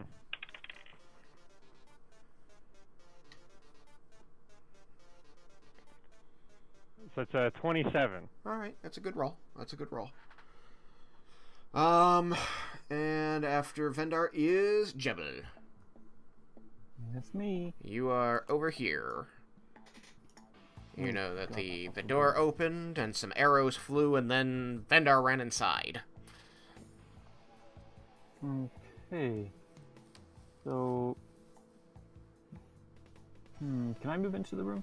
And how far in could I move? Let me just quickly kind of do this to make things a little easier for you guys. That might help.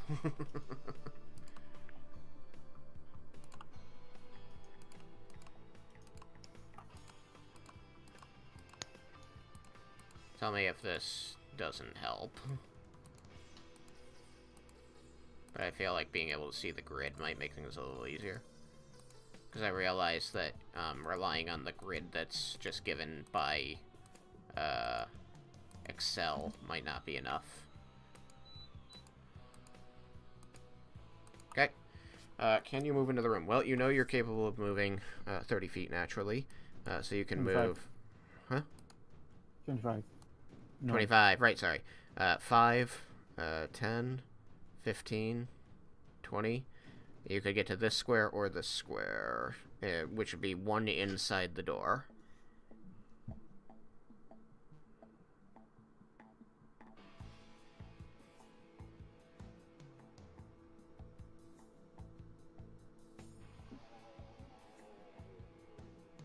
Would you like this square or this square? You could also not go your full 25 and stay back here in the doorway. Those are your options. Or you could stay out here. I'm going to, let's see, 5,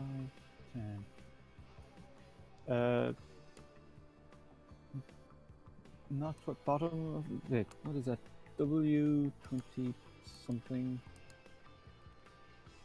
Beside, not beside Leo. Down diagonal of Leah, left diagonal. Right here. Oh, left diagonal. You want to be here. That is W15. Could be. I can't actually see the numbers. Oh, the numbers are all covered up now by the initiative thing? Yeah. Okay, I need to move that then. Give me just a tick. Better? Yeah. Okay. Sorry about that.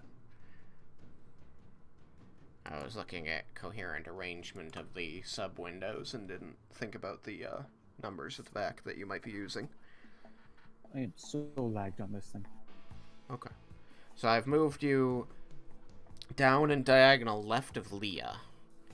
You have line of sight to Z2. 5, 10, 50, 20, Which really should be 25. Thomas, do you have low latency on? On what? On Twitch, you can click the settings and advanced and low latency. It will. Yeah, It's on. Yeah, I just have a Okay, shitty okay. internet connection anyway, so. Then I cannot help you anymore because that will shorten the time between you and the streamer. Angle of Thorn work. There's not much else I can do. Z2. Alright, you're gonna try and you're going to attack Mummy 2, I think I heard? Yeah. Okay. Alright. You may roll an attack. Although It's an 18. an 18 to hit 2 will hit. Okay. What are you hitting them with? It's just piercing damage. Oh, you're doing whip. Yeah. Vine whip. Yeah, that's 5 piercing damage. 5 piercing damage. And these guys, I'm fairly certain, yes, they're resistant to piercing, so he takes 2. Yeah. Okay. You choose to lash play them? out your green vine using your nature magic, and whip the thing in its plate armor, and it doesn't seem to mind too very much. I'm not pulling it, and that's where I'm ending. Okay. Then it is Lair. I am going to...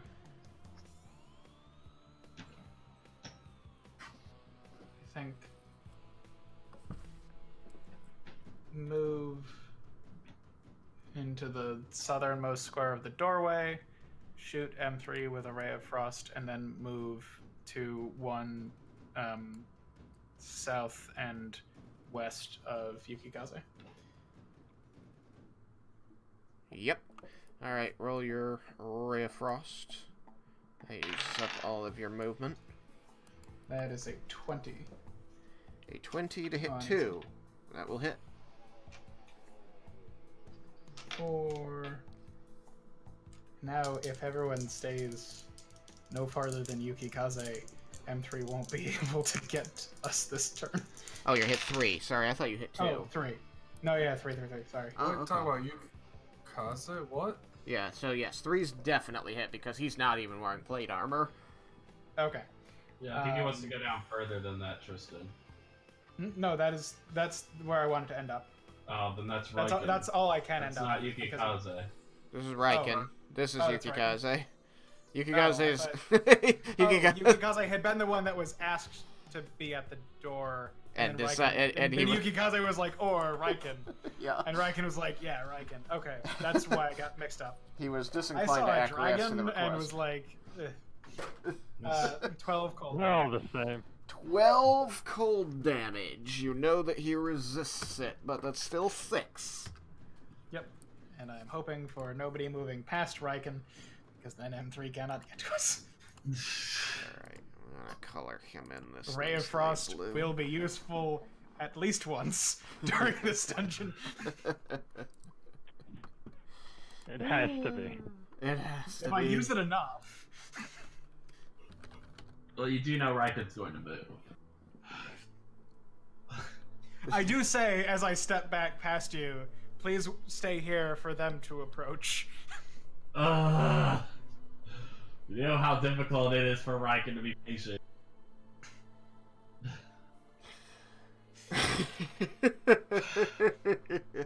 Alright, give me just a moment, because I'm trying to simplify something for myself. I just need something that'll be recognized. That's lovely. Why can't they just... Okay, buddy. Sure, that looks better. Let's go with that.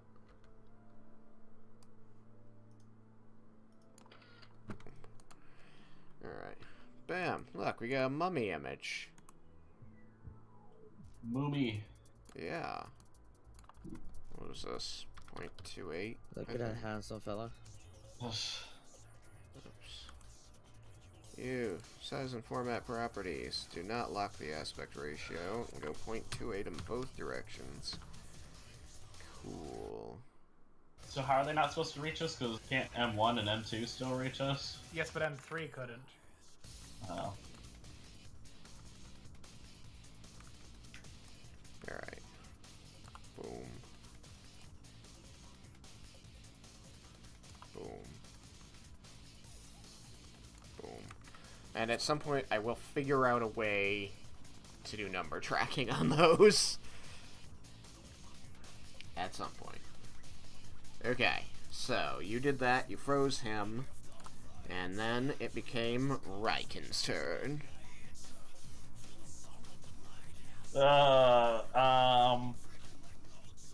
Okay, so I need to clarify again, once again, the whole putting away weapons and pulling out weapons. Okay. Because so he you would have might- had his battle axe out ready. Right. But where is But the javelin? Since Laramentis says not to move, he wants to pull his javelin, which is basically probably on his back. Right. So what you can do on your turn without using an action is take out or put away one weapon. Now, you can, if you want to switch weapons and you know you're not going to move and you don't feel terribly threatened, you can, as a free action, drop the weapon in your hand. It lands in your square at your feet. You are not in control of it at that point, but it doesn't cost you any of your action to do that. So you can drop your battle axe. You'll have to pick it up later. But this will allow you to draw and attack with the javelin this turn. Okay, let me see what else I can do, just in case. I mean, alternatively, you can just move in and attack. You know that the one that he froze is really, really hurt. But you also know that the one that he froze is here.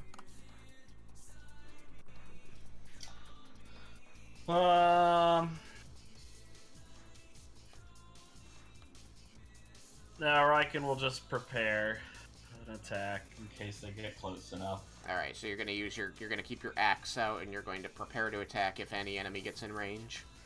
Yeah. Okay. Very well. After Raiken, and you don't want to move and you don't want to do anything else. No. Okay. It is Yukikaze. You know that Wait, everybody's Raiken? been kind of shifting positions around the door and they're kind of throwing attacks in and popping out. Something's going on up there. Are you guys waiting for something to come to us? That's what I said. Laramentis is a party pooper. Laramentis has used his time talking. It's true. What else? What do you do, Yukikaze? I guess I will move up a little bit to where I'm not like pushing through. Well, you can go through it. What, to right here? But To one east of Laramentis. yeah, I think I'm gonna do that because it seems like you guys are waiting, and then I'll draw my short sword into my main hand, and then Suimaru in my left hand. Okay. So that puts you in range of the doorway. You've used a portion of your move. You used 15 feet. I talk. And you used your talk. You still have an action and a bonus. What would you like to do? Knowing Raiken and him running in if there was a fight, at least I think. You did hear Laramentis request that Raiken stay here and wait for them to come to us. Like, I wasn't quiet about it. Or I wasn't quiet enough that you, being 10 feet away from me, couldn't hear. And I will hold there. Okay, you can choose to do nothing. You can choose to take a defensive action, or you can choose to prepare an action. If you prepare an action, that will use your action, and then when the trigger happens, you use a reaction to do the action. That. In case something walks up to fight Raiken, I can strike it, right? Alright, so you are going to prepare So an it gets attack into that if square. something comes into a threatened square of yours. Yes. Okay. Then, after If Yukikaze... an enemy comes into a threatened square. Nah. If a Laramentis comes into a threatened square, he gets hit. No, I was thinking about Cyrus. After Yukikaze is the bad guys! Bad geese. Yep. Was this one? Yeah, that's one. Okay. One is going to go 1, 2, 3, 4. And let's see. Evens, odds. Okay. It's going to attack Raiken. That, as But soon as first he moves Raiken there, attacks it triggers hits it. the, It's true. reaction. Raiken's action is triggered.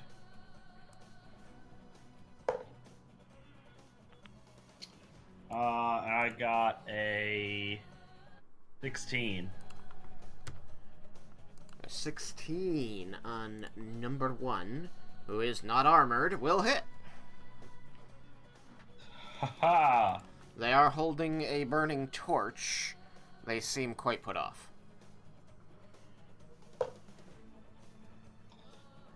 That is 10 silver slashing non-magical damage. 10 silver slashing non-magical damage. Okay. And your second attack?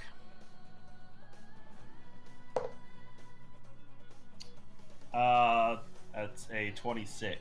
That's gonna hit. One off from a net. 2. If only you were a Hexblade Warlock. Why did you have to say 2? Because I rolled a 2 then. So I got 5 silver slashing non-magical damage. Yeah, it's all my fault. I jinxed you. Okay. Alright, and you're not going to empower either of these with Smite? No. Okay. Then it's going to attack you. It's going to attempt to attack you with a torch. And it rolls way too low to do that, so there's just the whistle and hiss of flame as it swings this live torch toward your face, and you duck away from it, and the embers bounce off your armor, and then it is going to make a bite attack against you. Oh no, not the bite attack. Not the the worst bite one. attack. And that is a... Oh, you lucked out. It was sitting on a nat 20. And then it rolled to something poopy. So that's a 15, which isn't going to hit. Oh, thank God. It was going to be awesome. It was going to be tears of joy. I might have gone down. Who knows? It might have just eaten your soul. Vampire Strahd style. Okay. So that's 1. One of these guys is 2. I think this one's 2. That one's 2. 2. We're gonna go over here. And it's going to roll an attack against Vendar here. And that is not going to hit. It tries to attack you with its claws and misses. But now it's going to try to bite you. Oh, that might hit. That's a 20. Ooh, I don't like the sound of that. It does hit. Okay. Might hit. It is an attack that you can see coming that attacked your AC. Yes, I will use my reaction to have the damage. All right, then you will take half of 15 magical piercing damage. So that is 7. You take 7 magical piercing damage. And then you must make a con saving throw. Constitution.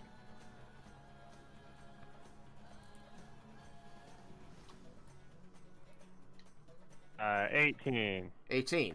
Alright, you succeed. Nothing bad happens. You are made of tough stuff, and you resist whatever nastiness tries to come in through the wound it just created on you. In you. Something like that. But left untreated, you will get sick. Left untreated. 5, 10, 15, 20, 25, 30. Okay. So this one is going to be able to move all the way here. Number 3. No, I lied! He can't because he's slow! Because he's a little chilly. Oh, bite me. Bite me, Sam. Bite me, Sam. Alright. 5, 10, 15, 20. You butt. And then uses the dash action to take one more step. Yeah, absolutely. That way he's in melee combat. He gets hit by Yukikaze. He super doesn't instead use sand attack. Oh, no. God dang it. Still could hit us. So I bet you lied. So I'm going to need Raiken, Cyrus, and Leah to all make dexterity saving throws. Excuse me? Jebel. They're both short. One of my worst It was an easy mistake. Jebel, Leah, and Raiken, dexterity saving good. throw. I got 21. Okay, you're alright. I You got managed to 20. close your eyes in time Oh, this time. It only gets in your nose. The Raiken, so I actually get 23. Okay. You also managed to not be negatively affected by this sand attack. I got 13. So.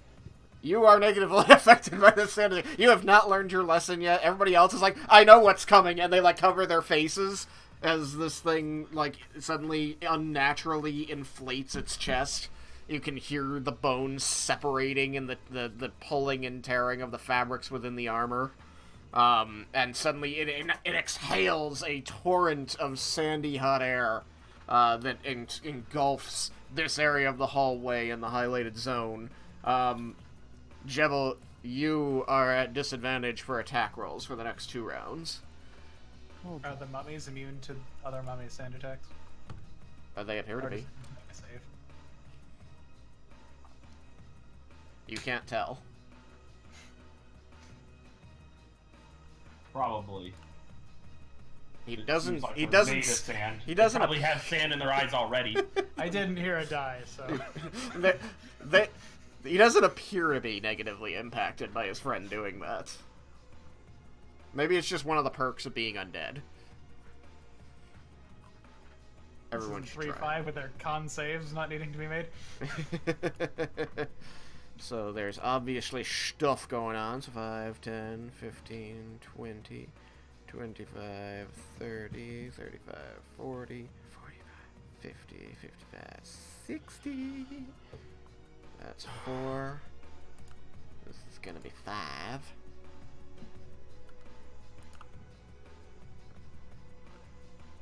What did I just do?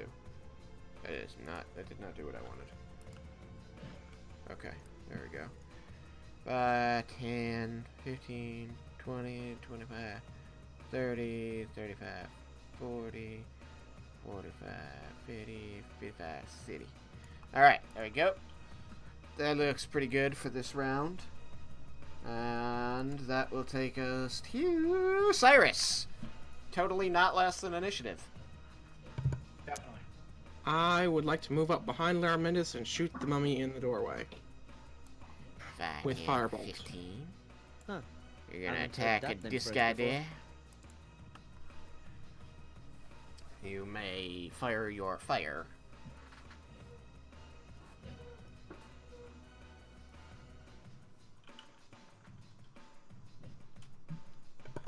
$22 to hit. Number 1 will be hit by a 22. It takes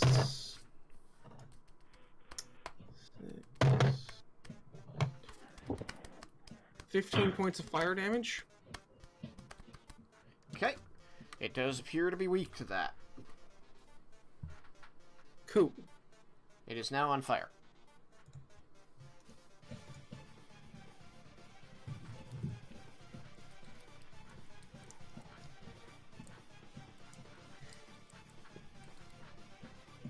And that's my turn. That's your turn. Okay, that's what I wanted to know. Leah, it is your turn again. Yes, and now it's harder to see. Yes, it's harder to see, but you are not at disadvantage. You're fine. The sand is settling, and none of it's in your eyes. Which is Yeah, good. no, but I'm talking about actually getting line of sight. Oh, well, there's a zombie right next to me. Yeah, there's a zombie gonna directly next to say. you. What you gonna do about that? Panic. Ah! Disengage is a full action, yes? Yes, disengage is an action.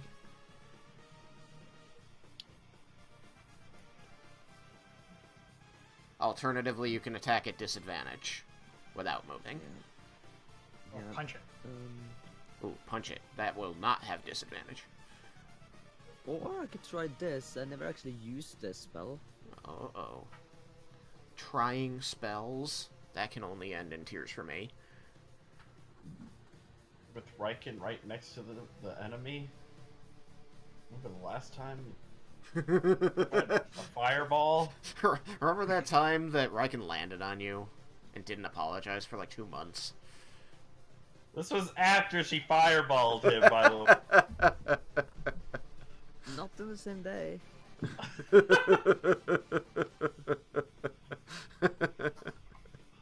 So now, let's see. Range 10 feet. And that should. And it's a saving throw, so it's not a disadvantage thing, yeah. Right. Poison spray. Poison spray? Okay. Let's give it a shot. Yeah, so that's a con save Con save. for the sunbird. Or it's a mummy, I guess. Gonna try and poison the mummy. Someone's stepping on your territory. Okay. You almost wonder why I haven't used poison on them the entire time I've been fighting them. What? That's ridiculous. Maybe I know something. It got a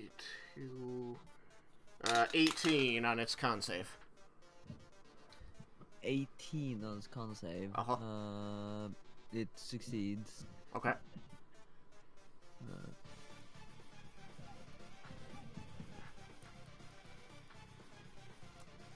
I'm not Okay, so dancing, nothing you're happens when it succeeds. Nothing I thought happens was when it gonna- succeeds? Alright, Yeah, it's you not a half punishment. you give this thing a light sheen of Guns and poison learn. from your wand, and it just sort of stares at you. Yeah. It doesn't Hopefully you seem get on. it doesn't seem affected. Certainly doesn't seem hurt. Yeah. It was worth a shot. It deals more damage than Eldritch Blast if it hits, but it's harder to hit with. Yeah, I see. Is there anything else? Would you like to move and trigger that opportunity attack, perhaps? No. Okay, so you're gonna end your turn right there? Yeah. Okay. That makes it Vendar's turn. Vendar, this thing freaking... It saw you. The others seem to ignore you, but this one saw you. What are you gonna do about it? I'm gonna disengage. I'm gonna run up behind to the next aisle up, and I'm gonna hide.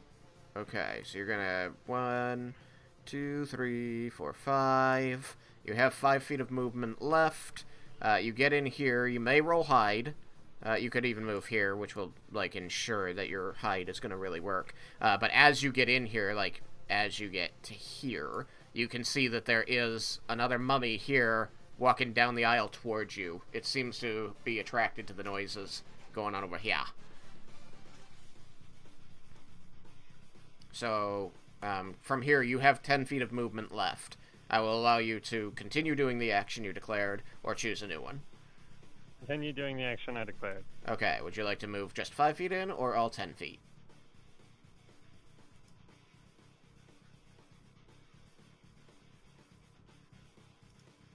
I'll move 10 feet. Okay, that puts you there. You may roll hide. Roll hide. 25 to hide. 25 to hide. Okay, now I believe that is your bonus, movement, and full action. Yep. Okay. Then that's you. Jibble. You are at disadvantage to make attack rolls, but you have other options. What would you like to do? You are Can I move right here. into the doorway?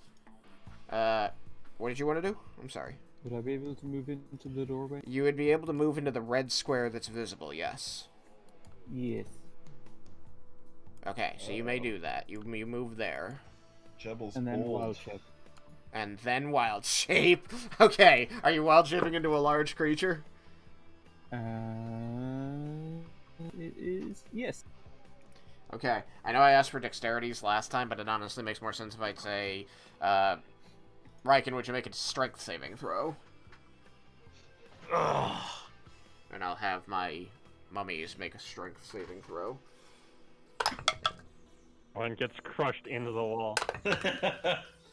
Wow, they both rolled the same number on die. Number? I got a 13. Well, you beat them, so it's as good a thing as any. They get forced back this way. I really can only justify 1 square movement. Nah. Forget. Boom. Jebel gets big. What did you become, Jebel? Giant scorpion. You became a giant scorpion again. All right. Comes Biggle. Scorple. Jibia. Okay, so once again, a large black desert scorpion appears in your midst. You've seen this before. You know it's Jebel. He was just there. These 2 guys get forced over this way. Now, I believe that's a bonus action for you because you're Circle of the Moon, right? It is, yeah. So what would you like to do with your action? Now, here's a question. Because giant scorpions have blind sight, Yep. So I still have disadvantage? No. Okay. Now I'm going to claw attack each one of them in turn. Okay. So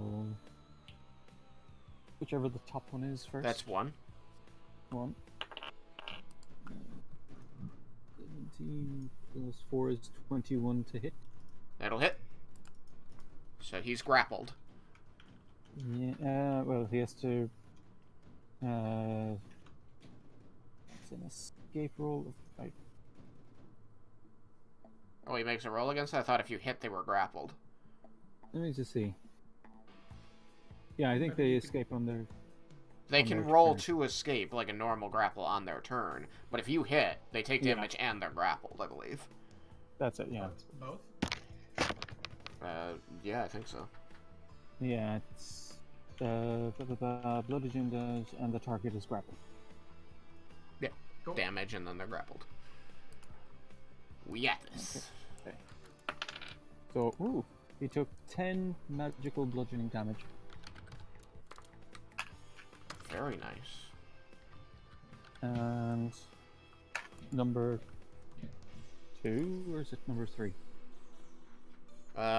This 3. is one. Yeah, this is 3. He's kind of. Okay, He's so- still kind of covered in ice. This one is 2. That one after you. I do have to find a numbering system for the images, but the images are so much easier to move around than having to retype everything. So number 3. And yes, I know I could use a picture of a number, but I like the little image of the mummy. But they could be birthday candles. They could the be number birthday ones. It's an 18. An 18 on Number 3. 3. Yep. Check here. Double check against the AC. Yeah, that'll hit. Okay. Remind me the And- damage you did to number 1, because I didn't write it down. 10. 10, right. 10 10 magical. magical. That's right. And this one took 9 magical bludgeoning. Okay, this one dies. Lovely. Cool. Yeah. So then I'm going to sting number 1. Can you do all 3 of those things? Hold on. Oh, you Yeah, can only the do... scorpion makes 3 attacks, 2 claws, 1 sting. Okay. Yes. Is the multi-attack of the scorpion. Okay, yeah, no, I pulled up the scorpion so I could check, but it just... I thought it only did 2 on its multi-attack. Okay, cool. Yeah, a lot of time it's pick 2. Right. Not the... Yeah. Scorpion's this mean. one's 16 to hit. 16 to hit number 1. Will hit. And he took 8, 9, 10 magical piercing damage. 10 magical piercing damage. Cool. And we'll ignore the poison.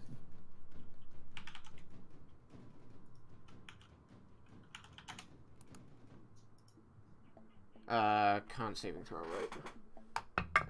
Yeah, but that's for poison. Right. He got a 6.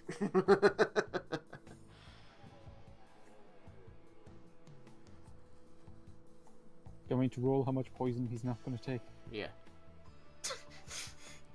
He wants you to know just how great it could have been. It could have been 17. Okay. You sting him. He seems damaged by the magical nature of your scorpion stinger, and then you begin pumping poison into his dry husk body. You can see the rags of clothing protruding from parts of his armor. Actually, this one doesn't have any armor, so you see like their clothing that they're wearing becoming soaked with the sickly yellow-orange poison you're injecting into them, but they don't seem affected. Gets bigger. Yeah, it's like a sponge. Poison attack. Can I That's sick. still move? You have whatever movement you have. So you were here, you moved 10, so you have whatever the movement speed of the scorpion is, minus 10. Which is 30, I think. Yeah. Because I think they I just move want 40. to clear some space in the doorway, so like Yeah. move forward 1 and up 1. Okay. That would be Engage that one so it can't chase me if it does want to. So you want to move to forward to. here. Boom.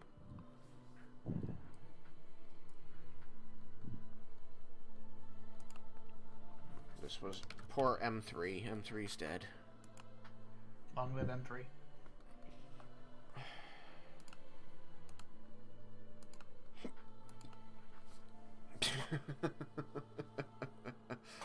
So yeah, that was 10 movement. Yeah, so you I'll have stay 20 left. You can move more.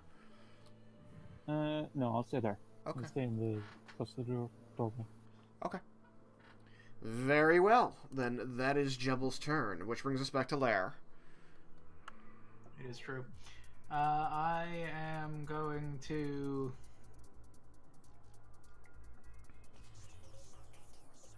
I mean, I guess move one north and Ray of Frost number 2 in case it does decide to pursue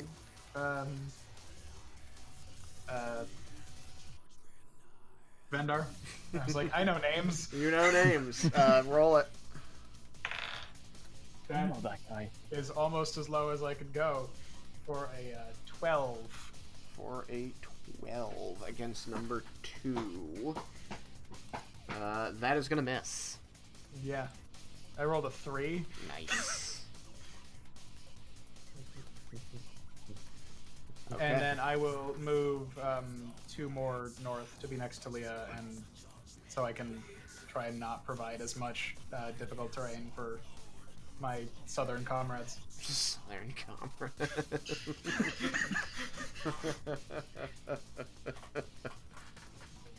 Okay.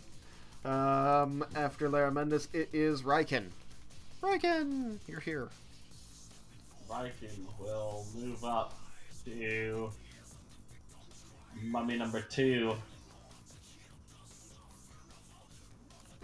5, 10, 15, 20. Yep, you get there in 20 feet. Yes, that'll be good. An attack. Attack with your axe. 24. That's gonna hit.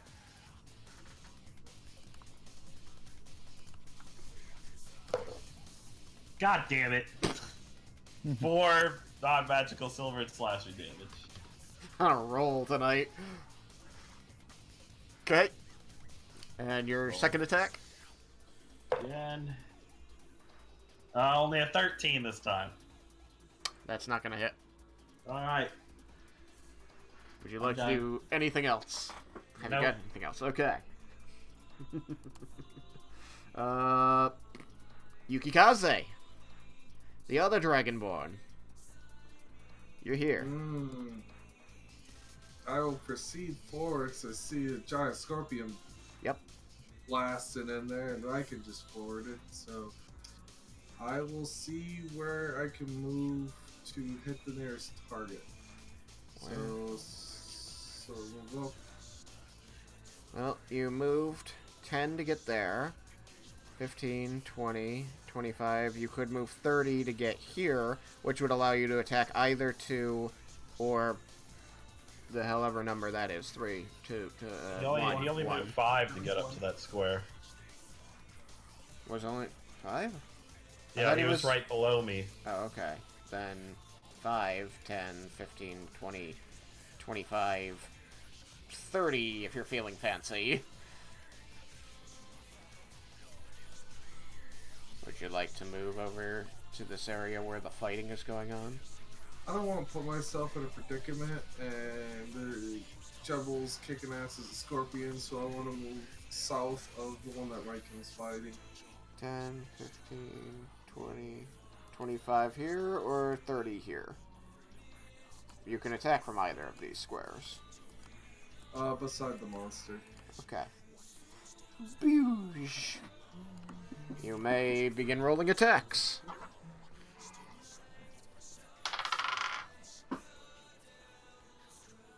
26. 26 will hit.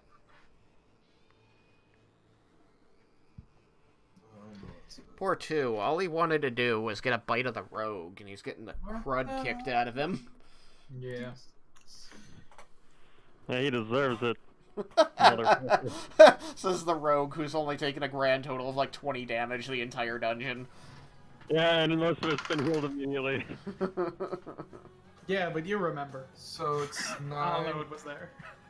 9 magical piercing. 9 magical piercing damage. Alright, Sandied.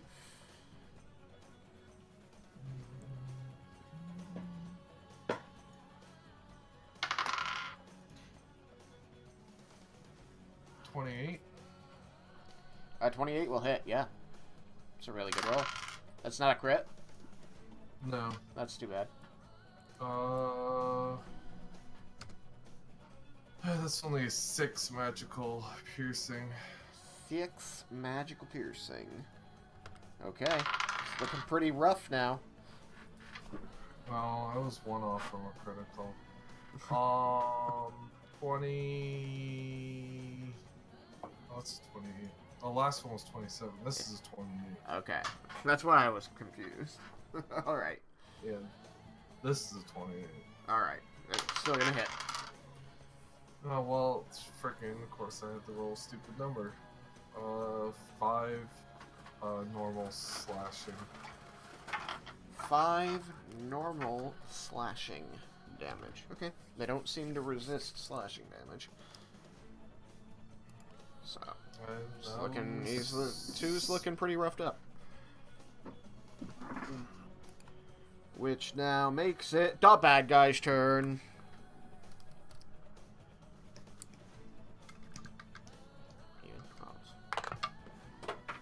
Okay, fine. I don't need you anyway, guy. I actually do. Get back in there. Alright, Raiken. It doesn't like you. Aww. Ooh, and it rolled really well. No. Aww. So that's a, give me a second. Dragon Pop alone. It's going to try and hit you with its claws again. It's going to be a 25 to hit. Yeah. Alright, take 7 non-magical bludgeoning damage. Okay. As it punches you. Then, you said non-magical, right? Non-magical bludgeoning damage. Okay. Then my shield will activate. Alright, what happens? What happens? I roll a 1d6, and he takes poison damage based on that. Alright. So you take the hit on your shield, and a spray of poison comes out of the strange purpley green vessels that seem to overlay its surface. And so he takes 4 poison damage. Alright. You coat this guy down with a purple mist. He seems unaffected. Ah, crap. So much for this shield! I have absolutely loved. Zombies are immune to poison. I've absolutely loved the amount of poison in this one fight. Like, very little poison in any other fight. But this one. I mean, poison, I think, did something against the puddings in the last fight. Alright. Let's hurry this along. It's going to make a bite attack against you. And scores a 17. Misses. Misses. Lucky you. Alright. Yeah, thank God. That's the one to miss. Alright, Jebel, the one that you're grappling, is going to attack you with its torch. That is a 19, excuse me. That's a 19 to hit you with its flaming torch. That hits. Okay. Please take 7 points of non-magical bludgeoning and fire damage. 7 points. So it's just 2 types to 1 damage, so if you're resistant to only one of the 2, you don't get resistance on it, is what that generally means. 7. Okay. Hitting you with a torch. But if you're weak to fire, then you're going to take double. No. Correct, you are not. So, 7, and now It's it's a going... test, you pass. now it's going to attempt to bite you. Oh, joy. And it got a 13. Oh, that misses. Okay, good thing. Alright, that's 1 and 2. 3 is dead. 4 moved here. 2, 3, 4, 5, 6. Hooray! Malachi! Break off, Tristan. A dagger comes at you, Break off, Tristan. and it is a 20. In the back. It's a 24 to hit. Break off, Tristan. please Break take, please take 7 non-magical piercing damage. It is poison. Wait. You mean, you said 7? Uh huh. You mean gonna- 6? Harriet? I guess I mean 6 because somebody has damage resist 1. Alrighty. It then explodes and Son of a bitch. And he's gonna try to bite you. doesn't do anything other than get sand everywhere in your arm. It's very uncomfortable. That bite's gonna miss. Alright. This guy's gonna continue moving up. 5, 10, 15, 20, 25, 30, 35, 40, 45, 50, 55. At least I remembered 60. this time. Yep. Vendor, there is somebody uncomfortably close to you now. This is not a fan club you want to be part of. I don't know. I am a mommy. You ever heard the song Monster Mash, right? Don't like that he was able to get all the way next to me. You know, there's a band called Here Comes the Mummies. Here comes the mummies back. Alright. I think that's all we're gonna do for that round, which brings us to Cyrus. I would like to move north 2 squares and fire a firebolt at the most hurt-looking mummy. Yeah, well, I'd like a pony. What? Most What'd you say? hurt-looking mummy. Is going He said he to would like a be- pony. I would. Yeah, come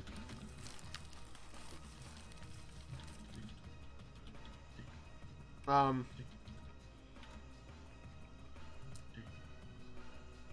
You can't see the most hurt, but the second most hurt, who only has half cover, is this one here.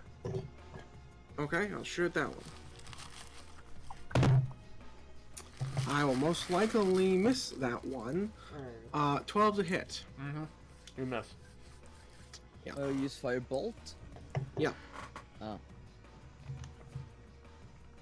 Anything else?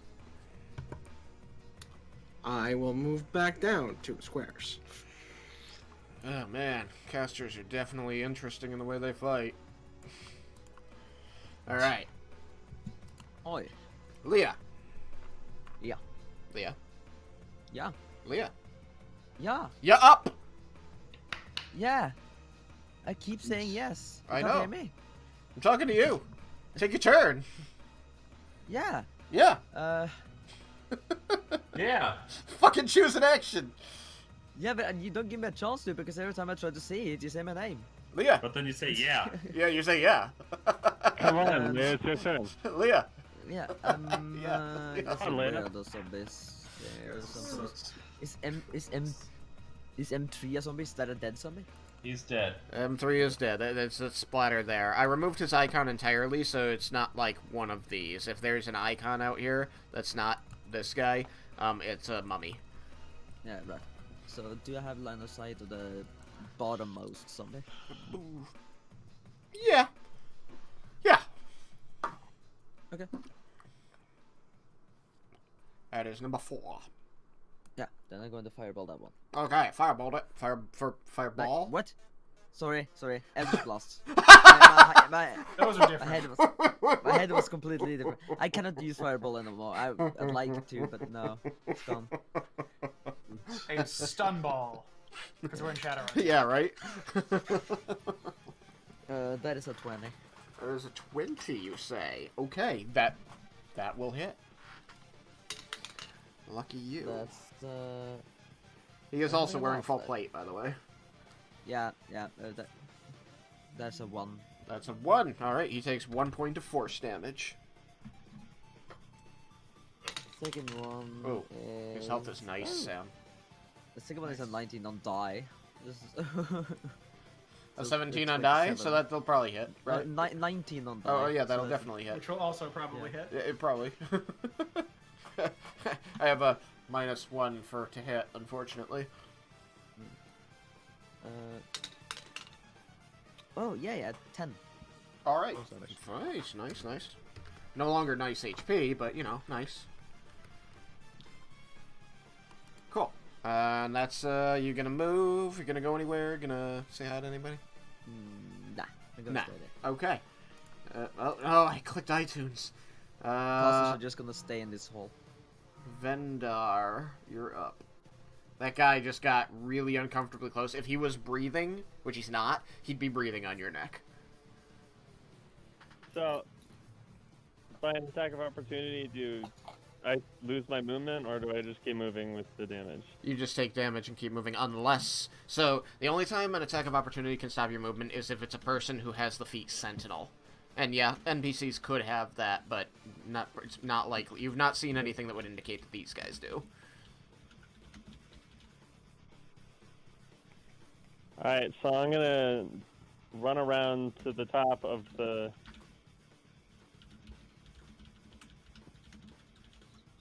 corner of it. Up the us way? Yeah.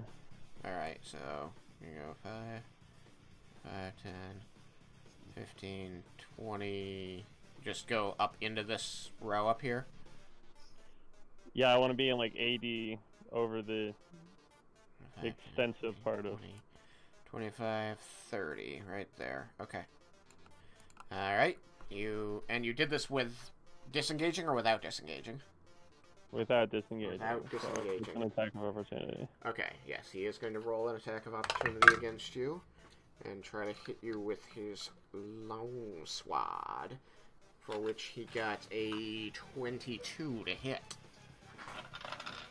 So...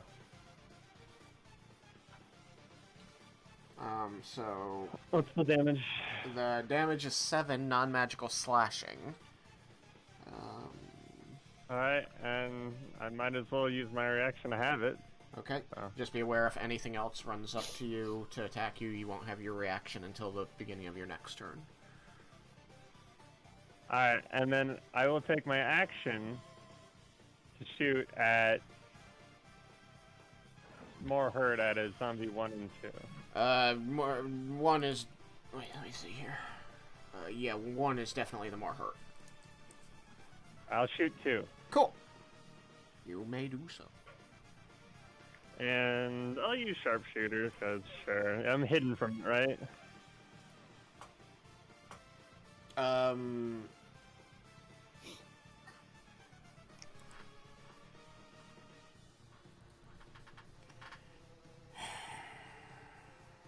Did you roll a hide check on the last round? You did, right? I did. I got a 25. Okay, yes. Specifically to hide from him, so... Yeah, yes. You may roll with advantage. Alright.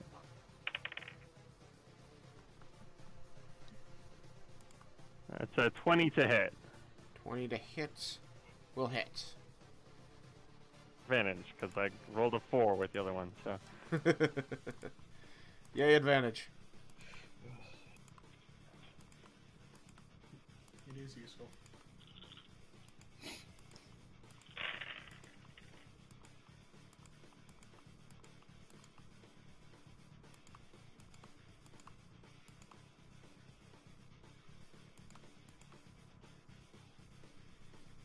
It's 36 magical piercing damage. 36 magical piercing damage. 36 magical piercing damage. Well, he dead as hell.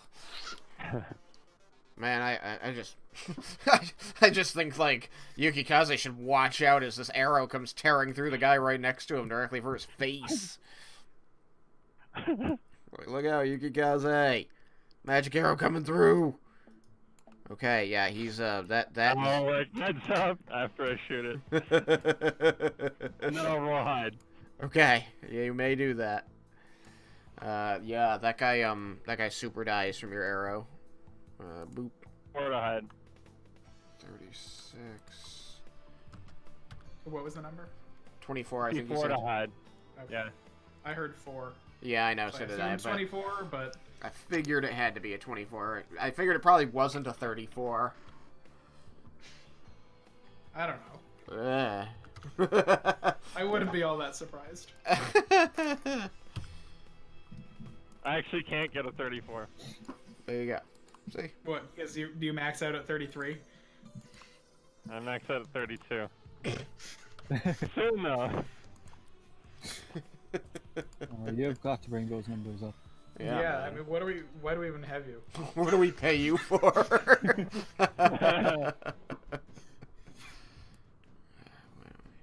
Just do this. Do it the easy way. Boof. Done. Do it the stupid way. Right. Vendar went. So that brings us to Jebel. Jebel, you're a scorpion. Okay. I am. I am going to claw attack the one that I'm holding. Okay.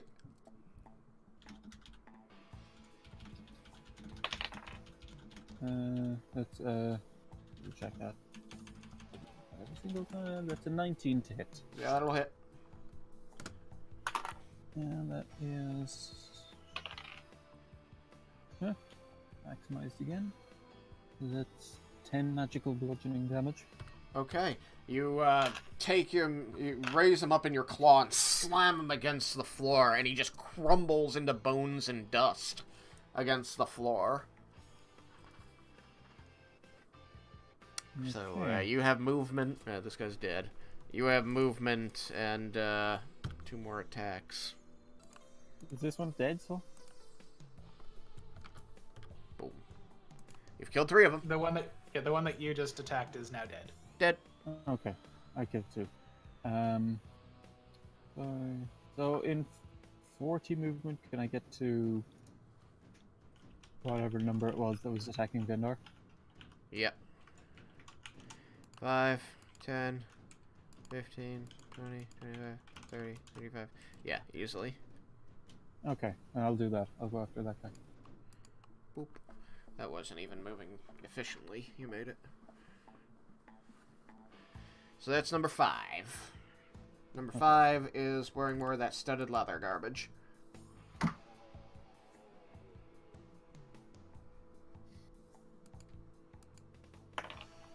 I don't think that one's gonna hit. That's a 7. A 7 to hit. No, that's not gonna hit. You gonna sting him? I'm going to... Yeah, I'm gonna sting anyway. Okay. That's a 15. A 15. That will not hit. Okay. You menace him quite well, though. But you don't hit him. Alright. After Jebel. Lair. Okay. I am going to move 2 squares east of me, going through the doorway. But and then attack 4. Okay. Right there. Spell sniper. Which d20 do I want to use? Let's use that one. The good one. You want the one that rolls high. That is a 19. That's a high roll. Total or on die? Total. Oh, okay. I just needed to double check because, you know. 4, right there. Yes, that'll hit. Okay. That was not terrible. 10 cold damage, and it's slowed by 10 feet. Okay, it halves it. And it's slowed. I want it to be 1 northeast of where I am. Ooh. Not in the doorway.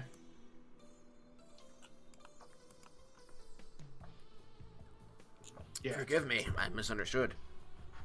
Because I heard you say 2 east. I was like, well, that's in a wall, so... Oh, I meant 3. Oh, okay. Alright, so yes, you Yeah. spell sniper him through your 2 Dragonborn, and he ices up.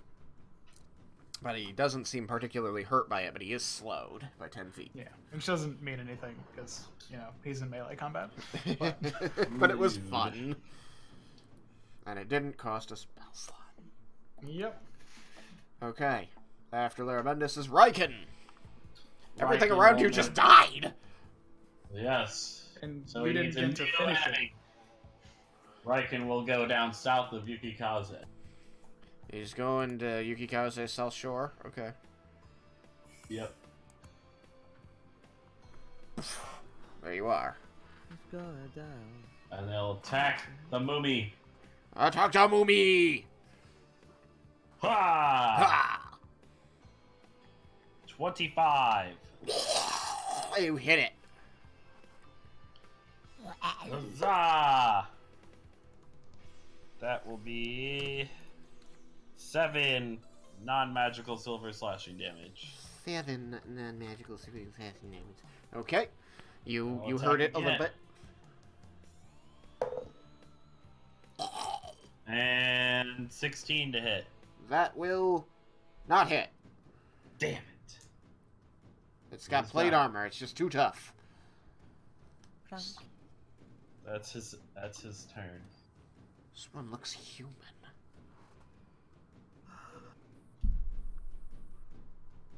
Alright, that's his turn. After Raiken is Yukikaze. Yukikaze, Raiken's all up in your business, stealing your thunder. The stronger And Avenger. rightness. And your rightness. That's okay. I have fought enough crap that I am not mad by this. What are you gonna do? Fun enough crap. I'm gonna slash at the one in far next to me that's next to Raiken. You're gonna slash at it with a stabbing weapon? Yep. 16? 16 will not hit because of the plate armor, giving them 18. Yeah, I rolled low on that one. Oh, but this one was not a low one, but not enough for a crit. 28. 28. Alright, this time you managed to find purchase in the breast of that armor and pierce it. You're so good. 9 magical piercing. 9 magical piercing damage. Your magic short sword enters the armor at the shoulder joint. You managed to deal a decent blow. And will 19 hit with my other sword. Yes, this one is a slashing weapon. Magical slashing. Non-magical slashing. Well, I'll be damned. You could be down. I rolled the back one, so 12. 12. Or wait, not 12. Not 12. Yeah, 12. 12. 12 non-magical slashing damage. It is sandied.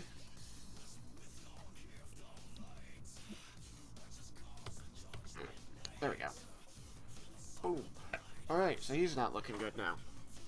That all you got? Yeah, I don't see of any repositioning making anything better. Okay. Actually, I'll move south, Uh-huh. below Raiken, that way he can't pass us. Okay, are you going to move through Raiken Square to do it? No, because that means the enemy can attack me, right? No. If you don't pass through Raiken Square, the enemy can attack you. Oh, then I will. I want to Okay. do whatever makes it so he can't attack me. Okay, then yes, you pass through Raiken Square, so he can't attack you. It just means that for that moment you're squeezing, takes you extra movement, but you're only moving 10 feet, so, 10 feet, 15 feet to get there. That's all it means. And he didn't get to make an attack of opportunity against you, because you never left his threatened area. Okay, that's cool. So, bad guy's turn. So we'll start with 4. Raiken and Yukikaze make a dexterity saving throw. Sand attack. Sand attack.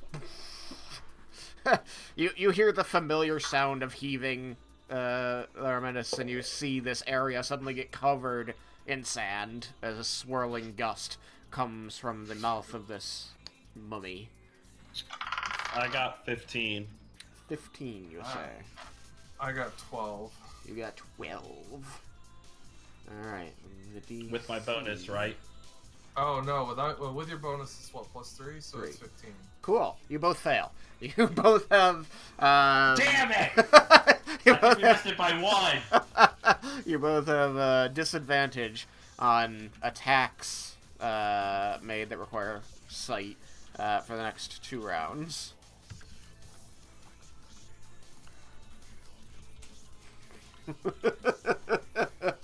Sand attack gets him every time. Fucking 1 away. God damn it. Alright, so that was that one. This one is going to attack the scorpion that's right in front of him.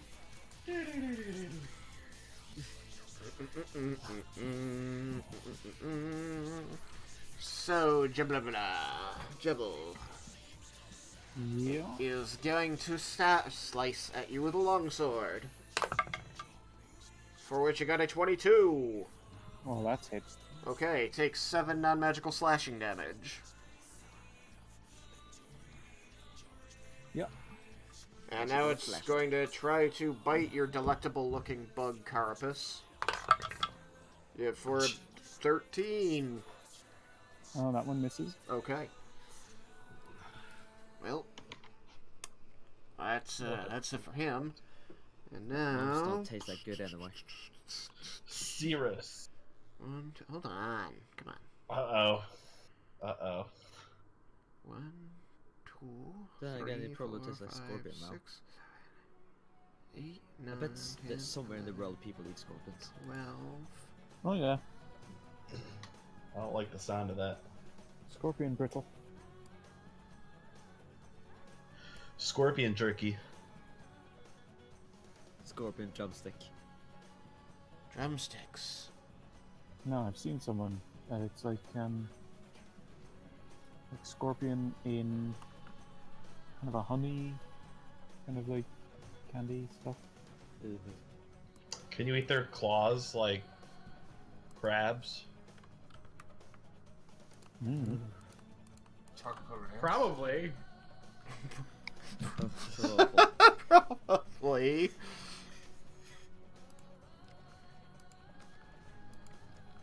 Hi. A freaking posse of them is just coming down the aisle at you. Oh no! Does Jebel like click in alarm to inform us of this? Yeah. That makes it Cyrus' turn.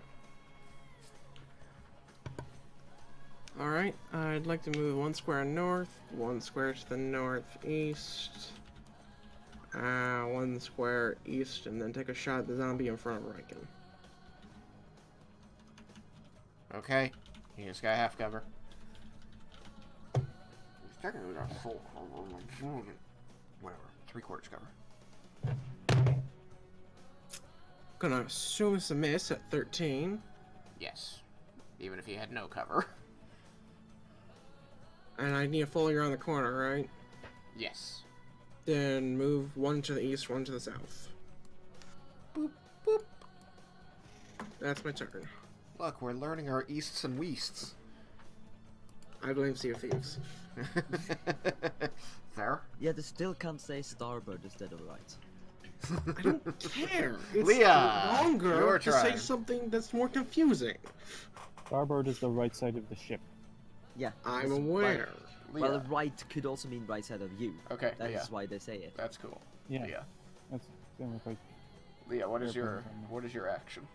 My action is I cannot shoot anyone. I think. I mean, this way has a lot of cover from the dragons, but he's still targetable.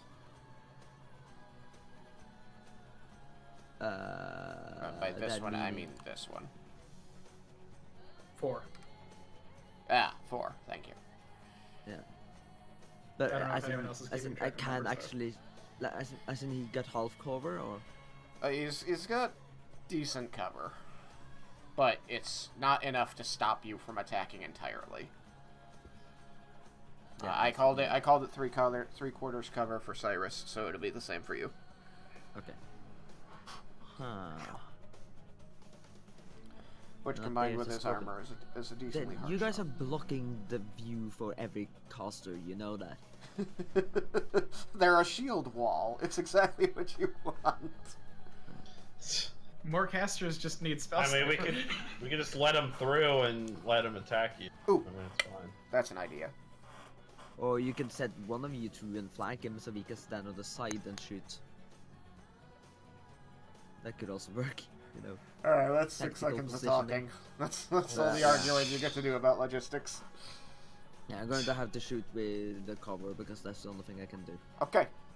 Are you gonna stay there? Are you gonna move? Yeah, I'm gonna stay there. Okay. Go for it. This wall also gives me cover. Yeah. So, Until the Kool-Aid Man bursts out from the west of you. Oh yeah! Yeah. Yeah.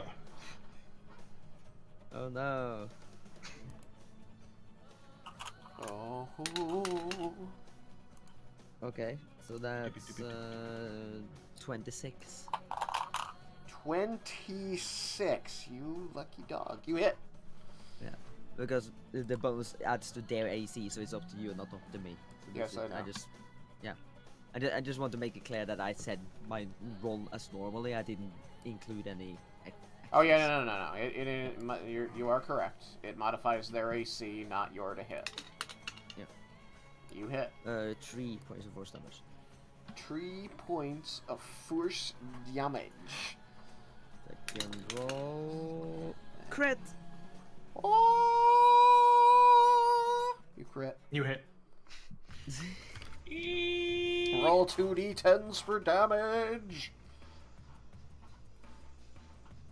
As your Eldritch Blast And flies then- across the room and strikes him right in the helmet. Gonna I give don't this guy a play- concussion. This is rude. I don't want to play this anymore. I hate this game. What? 2. You rolled 2 ones! Oh my god. That's I'm so unfortunate. sorry. That is terrible. Not once have I rolled higher than I can with a D10 when I crit. It is Not one of once. the things. Sam, it was 4th edition, right? Where the what you added on to the damage also got doubled by a crit? I don't Was remember. it 4th or 3.5? It was only one of the two, I'm pretty sure. I think it was 4th. I thought it was Because 4th. 3.5, I think 3.5 it was only once. I gave my players in my one of the Curse of Strahd games the option on a crit to have the first set of dice maximize, so they only roll one set, but it will always do more, and they decided not to do that, and I was like, okay. Yeah, that's unfortunate. The average is definitely higher that way. Yeah. Yeah, it wouldn't make a difference to me now anyway. Oh well. I mean, I didn't give you that option, but still. Yeah. So you I was being nice. you crit for 2 damage. It, Yeah, but still, even if you gave mildly me that option, concussive. it would make a difference because I didn't add anything to it. It was the most powerful 2 damage that mummy has ever. I know. I was just speaking in general for all crits that get for all attacks that get pluses. I know yours doesn't, but I mean, like that. I'm just saying that was one of the reasons I liked 4th edition system was because on a crit you always did more damage because the static portion of the damage got doubled as well. Yeah.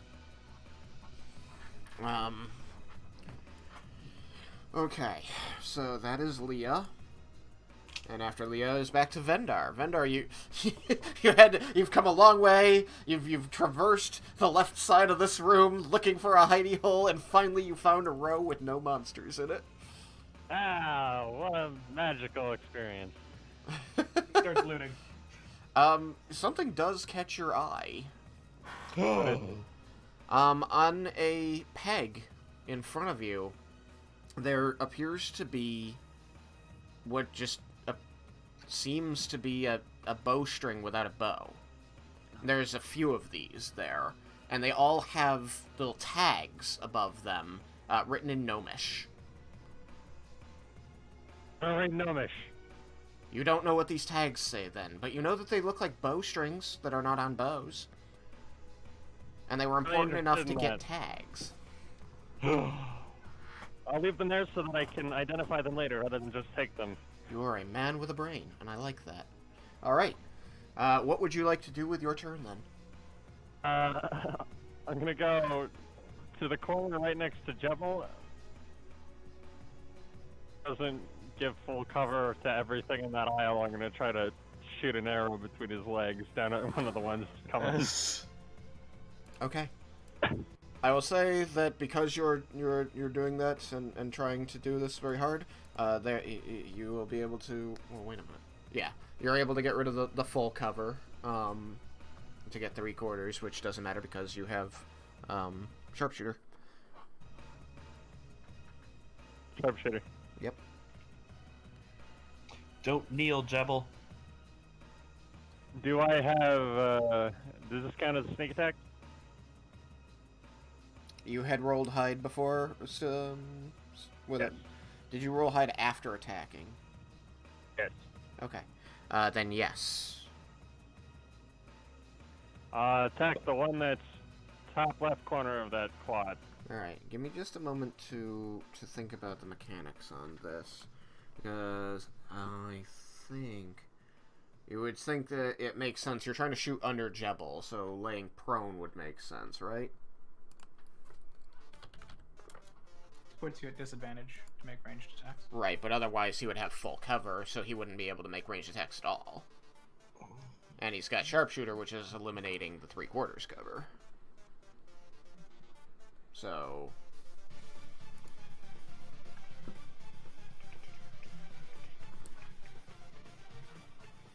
Alright, so I manage, but it's still a sneak attack. That was But no, if you have disadvantage, it can't be a sneak attack. It's true. I'm trying to think here. Oh, I'm trying to right. think here, and I'm trying to do I it don't in know a how fair that way. works. Damn it. I'm just trying to do it in a fair way to everybody because he has been providing full cover with his giant size to everybody. Now you're trying to do something special to get around his full cover, and so I'm trying to allow you to do that. But it does come at a price.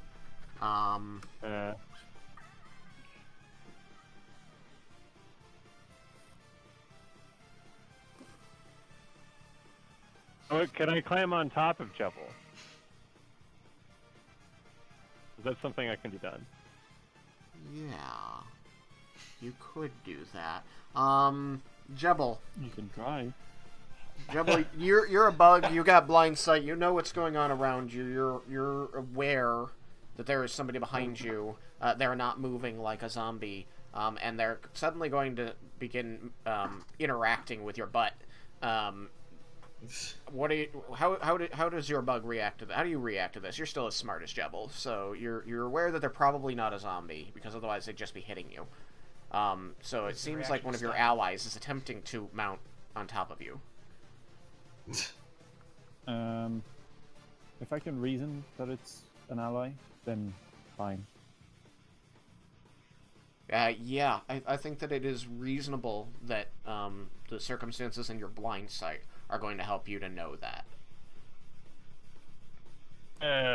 Vendor, the Scorpion Archer. Alright. You So, probably recognize Vendar's types of footsteps, honestly. yeah. So I'm going to say that, yeah, if you're going to allow him to mount you, I will allow Vendar to mount. And using the rest of his movement, you have no movement left, and I will allow you to make an attack with the sneak attack advantage. Wait, not to that square, though, to 1 west. I mean, it doesn't matter. Once he's mounted, he is a large creature. Mounting a scorpion Right seems here. so scary. Does that help?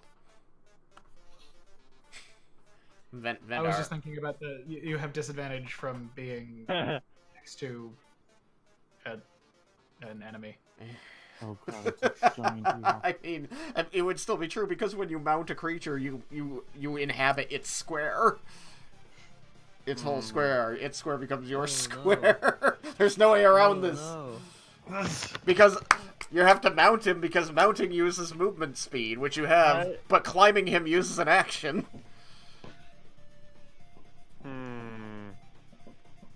Sundar needs to really. I'm trying, and Sam, this is because I'm trying to be consistent in the way I do the rules here. I'm trying so hard to be consistent, Sam. Yeah. And whenever somebody has mounted a creature, they become, you know, that large creature themselves as well. So that's why when Raiken is on Kubriel, his aura expands to be that of a 10-foot aura around a 2x2 creature. So I'm trying to be consistent.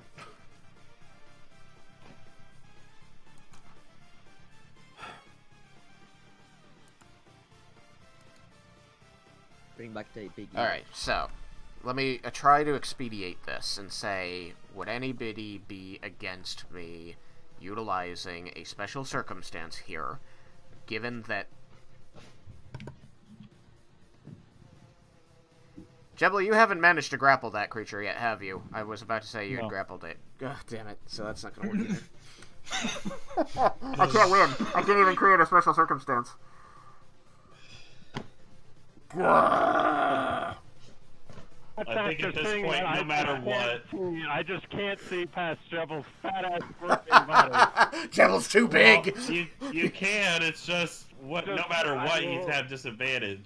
I will try to get to the point where I can see the one that Yukikaze and Raiken are fighting. Okay, that's easy enough, because all you have to do is move to, like, here, which you have enough movement for. Let's go over there and shoot that one. Alright, you shoot that one. I tried, I cannot get over Double. He's in the way. Logistically, Jebel's a nightmare. This scorpion is just awful. Get rid of it. Yeah, all these crickety exoskeleton with its tail just swishing about the place. It's just gross. And it's always in the way. You can kind of hear this crickety noise all the time. You don't know what it is. Alright, so... You may attack that one. You have advantage and sneak attack and sharpshooter roll. Alright. What kind of armor does it have? I think it was plate, I'm pretty sure. Yeah. Four is plate. Yep. Alright, I have advantage. I'll use sharpshooter. Why Okay, you'll use sharpshooter. Not? Ew. Well, I missed. I got a All 4, so that. I'm like, well, maybe I'll roll better in the second one. I got a 1. What was the first one was a 4, so the total on that is what? So the total's a 6 to hit. Oh, God. Yeah, that's gonna miss. You can't win them all, man. I was like, I just can't get. I was trying to shoot that one. I was shoot at the wall. Like, devil. Sometimes why can't you just not been in the way?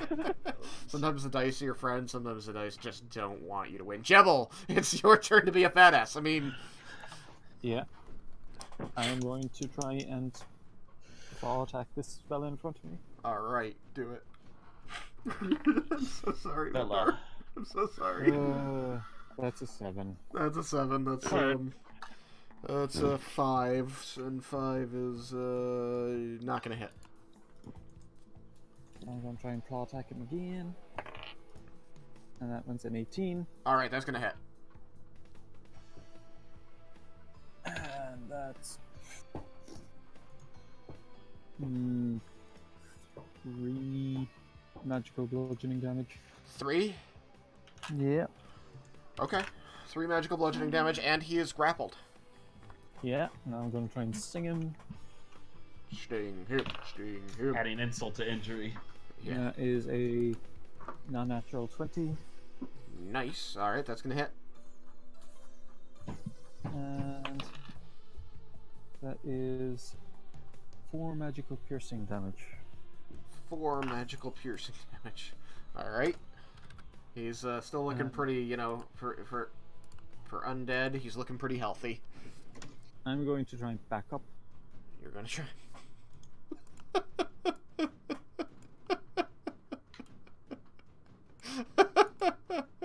You can run over, hold on.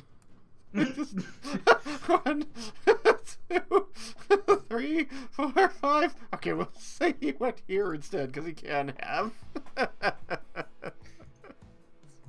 This just can't win. This just can't win. Alright, so you're grabbing him and you're backing up. Where are you going with him? You got 40, or 20, whatever, 40 movement. Did I push Vendor out of the way? No, Vendar had retroactively moved there to give you space to move. You're badass. Okay, then I'm backing up all the way. Beep, beep, beep. Wait, all the way to here? To the wall. To the wall?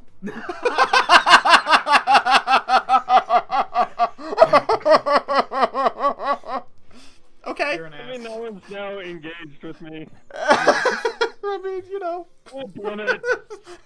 I'm putting my forefinger and my thumb really close to each other. It's I'm official. just I know. And Forever suddenly avoid- people are getting grabbed and like, what the fuck? I swear you can hear the backup noise as that scorpion comes out of there. Beep, beep, beep. No, the beeping is actually Vendar cursing. Alright, you did 4 damage on the sting, so that's the end of your turn. After Jebel is Lair. Can I kind of indicate down the hallway? Can I point down with my free claw? Try to attract people's attention to that particular hallway. Yeah, you just wave your captive mummy around in the air in the direction of them, and hiss as a scorpion hisses. Click. I believe you're not capable of speech while you're in wild shape, right? Unless don't the think form so, is no. capable of Unless the speech. form is capable of speech, right? So no. So yeah, you Natural wave and 20 indicate. scorpion. You gesture and wave and indicate. Whether people notice and know what you're trying to communicate is going to be on them. So, I mean, my thing said, my turn. It I is. can't move to a space where I can attack anything in the hallway without being Subjected. next to Jebel's grappled friend. It's fine. Don't worry about it. just do it. So I guess I attack Jebel's grappled friend? Yeah, you can do that. You can absolutely do that. I kind of wanted to move in there and start, like, staggering them a bit by, like, you know, slowing things. No, you know what? This is important. People, you know, when people start changing size and what they can do, it's important to learn the logistics. You know, this is a good lesson. This is good stuff. Jemble's exploring what he can do and learning slowly all the ways he can fuck the rest of his party with it. Yeah. Let me count the ways. 1 1,000, 2 1,000, 3 1,000. So you may attack that mummy. So that's a 26 That's 26. That's gonna hit. for 9 cold damage. You and are it's slowed still by 10 using feet. that spell. Okay. Yes, because I am saving my spell slots. His only cantrip. I It think is it's his my only only damaging damaging cantrip. 9 halves to 4. Okay. I got it from a feat. So good news, he's slowed and has a speed of 0. Yeah. Perfect. He actually His backs speed up 10 is feet. negative 10 now. So He's alive Move. He again. goes in the other direction. He's negative 10, so he actually moves Jebel. He's just sliding around uncontrollably.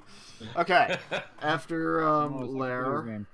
Oh my god, I just my mind has been blown by the last couple of turns just because of all the amazingly bad luck. Raiken. Raiken, help. Bring the power of let's attack Cord that. and make things make sense again. After we kill this mummy down here. Okay. This is your first turn since getting hit with sand? I've been trying to keep track Yes. of it. Okay, cool. Yeah, this is the first time. Okay, cool. So, make with disadvantage.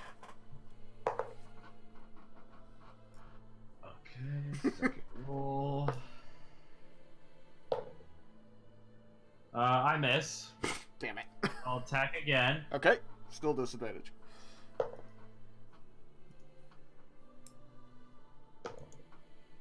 And I miss. Good news is only one more round of that. Would you Yeah, well... Would you like to go anywhere? No, because then I'll get hit. Okay. Oh my god.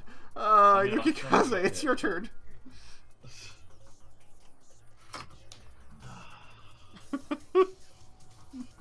Yukikaze hit things and makes them die.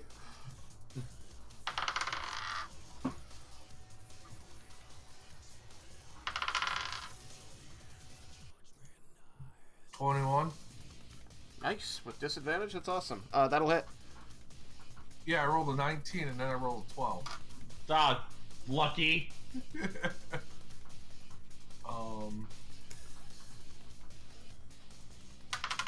Alright, that sword gives you +9. Yep. Four is the one getting hit. It's 8, 5, 6, 7, 8 magical piercing. 8 magical piercing damage. Alright. He's getting low. You can see him falling apart all over the floor here. I don't even need to roll again. Okay, you miss. I rolled a freaking 1. Okay. Alright, you gotta take your bonus action and attack. Yep. Come on, baby. Nice, a 12 and a 17, so that makes 20. 20 will hit. 8. 6, 4, 10 non-magical slashing. Nice. Still standing, but nice. Alright. Granted your wish. You have 1 turn of disadvantage left. Alright. After Yukikaze, he's the bad guys. So he's going to attack Raiken. For a miss on his punch attack, and a 17 on his bite attack. Miss. Okay. This one in Jebel's hand is going to attack Vendar.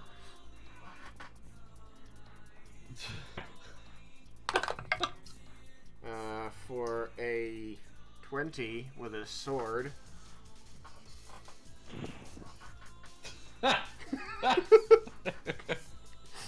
Beware, he still has a bite, and if he hits you with that, that's gonna hurt more.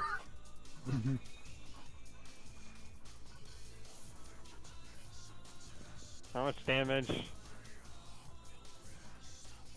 7 non-magical slashing damage.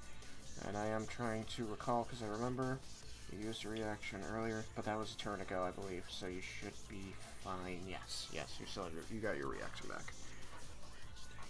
So you can choose to take it, or you can choose to use your thing, but you are aware that they can bite, and the bite hurts worse. And he might miss you with it, but he might hit you.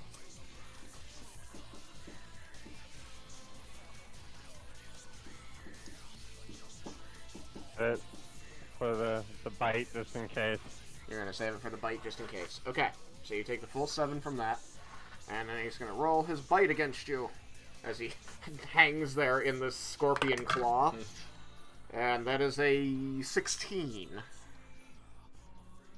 That matches my armor class. So he hits you. It's a good thing you saved it. So you take half of 15 magical piercing damage, which is 7, and then you make a Constitution saving throw.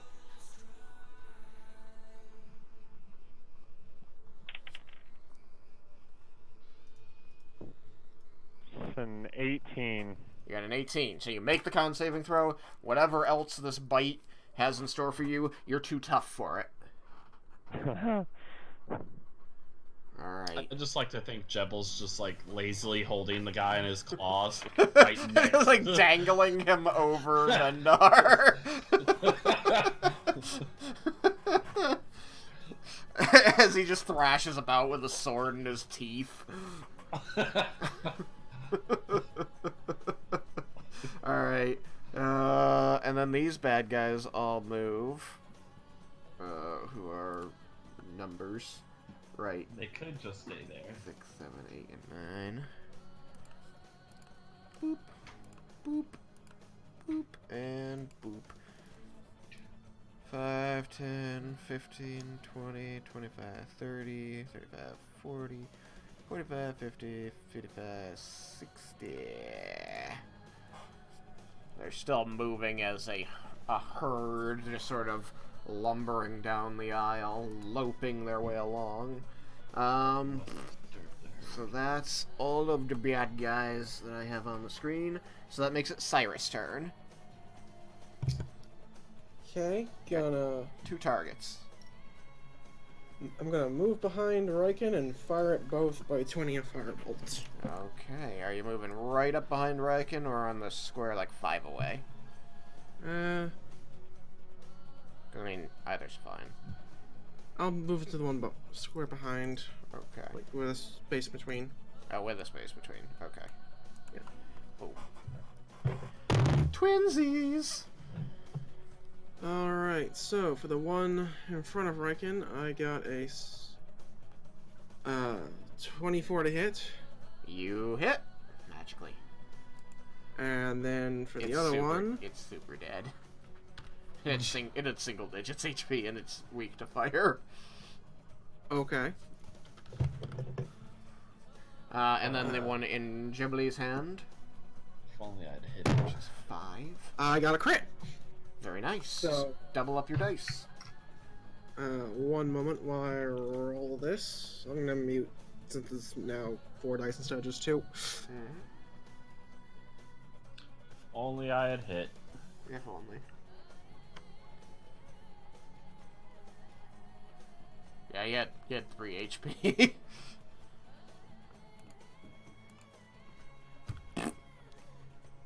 30 points of fire damage. 30 points of... that exactly kills it. Nice.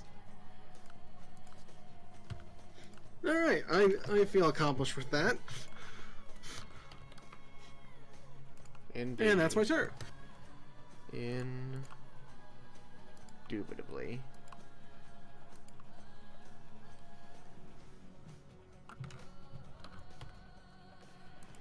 Okay. That was different from everything else that had happened so far. Can we get through this fight? Alright. No. Put that away. It's the wrong thing. Cyrus. Leah! Leah, you're up! Yay. You have Well, no idea what's going on because you've been hiding outside the room. You know that the one that you were shooting at before died when Cyrus shot fire at it. Okay. Then I'm going to get in the room. Okay. You go in the room.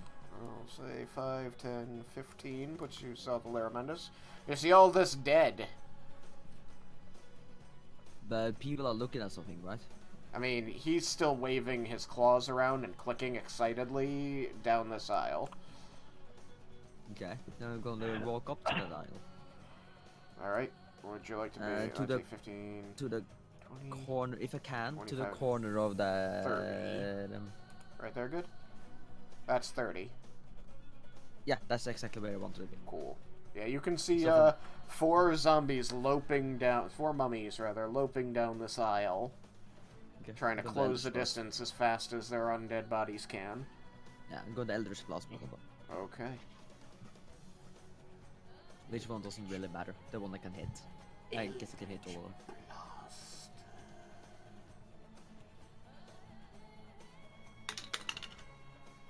Ugh. That's 12. 12. Let's see here. No, nobody's got AC that low. It seemed that much. Second blast. Everybody, by the way, except for number 1, everybody in here has had, like, medium and heavy armor. Like, all of the mummies in this area seem much better, like, uniformly equipped to protect this place. Yep, I got it at 13 for second blast. It's 13. almost like they're in an armory. Yeah. There might be armor in the armory. In any event, it sounds like neither of those are going to hit Leah. Yeah, I know. Okay. So, Then... I assumed that one more would not help in this case. One more what? To hit. Oh. From a 13 to a 14? No. No, I mean from a 12, not 13. No. Yeah. Good to know that they Yes. also have above a 14. So, or at least a 14. After Leah is Vendar. Vendar, you're over here. That guy, Jebel was completely in your way. You got frustrated, gave up, went over here, and then Jebel backed up and brought the zombie to you, who started attacking you, and then it died. One more thing. I would raise, I would raise my left hand and show 4 fingers to those behind me. Okay, so you know that Leah ran up to the everybody out here is aware that Leah ran up to the aisle, fired some spells down it, and then turned around and held up 4 fingers. Vendar, what are you doing?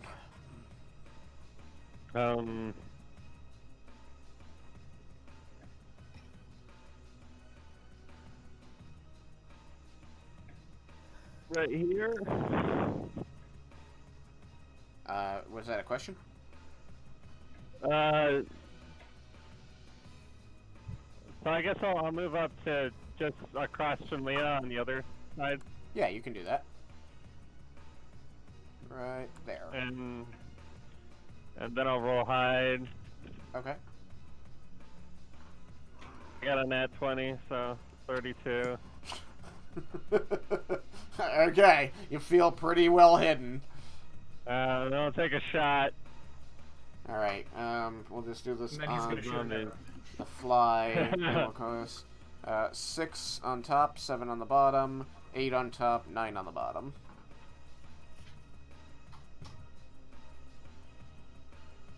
What? 6, 7, 8, 9. 6, 7, 8. Armors. 6 plate armor, 7 leather armor, 8 plate armor, 9 hide armor.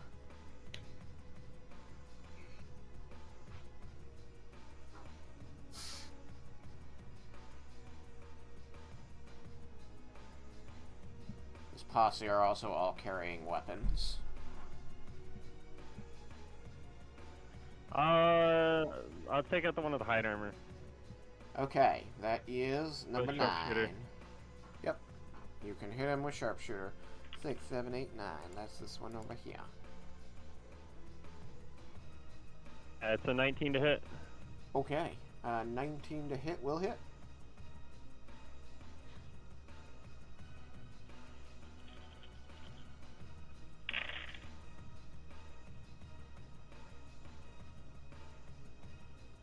Alright, so it's 39 magical piercing damage, 39.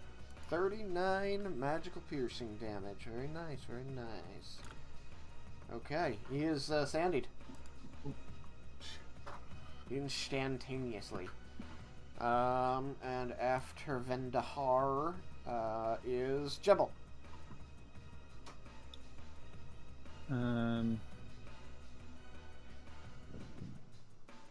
Let me just think, what can I do? You can, if you don't want to go in there and start blocking people again, you can stay here and either choose a defensive action, which will make them have disadvantage to attack you, or you can prepare an action to attack if they get in range. Just double check my range. Yeah. I believe that your range is still just 5. Yeah. Again. Nah, I'll dodge. Okay, you take the dodge action. The scorpion starts doing the Harlem Shake over there, and it becomes Lair's turn.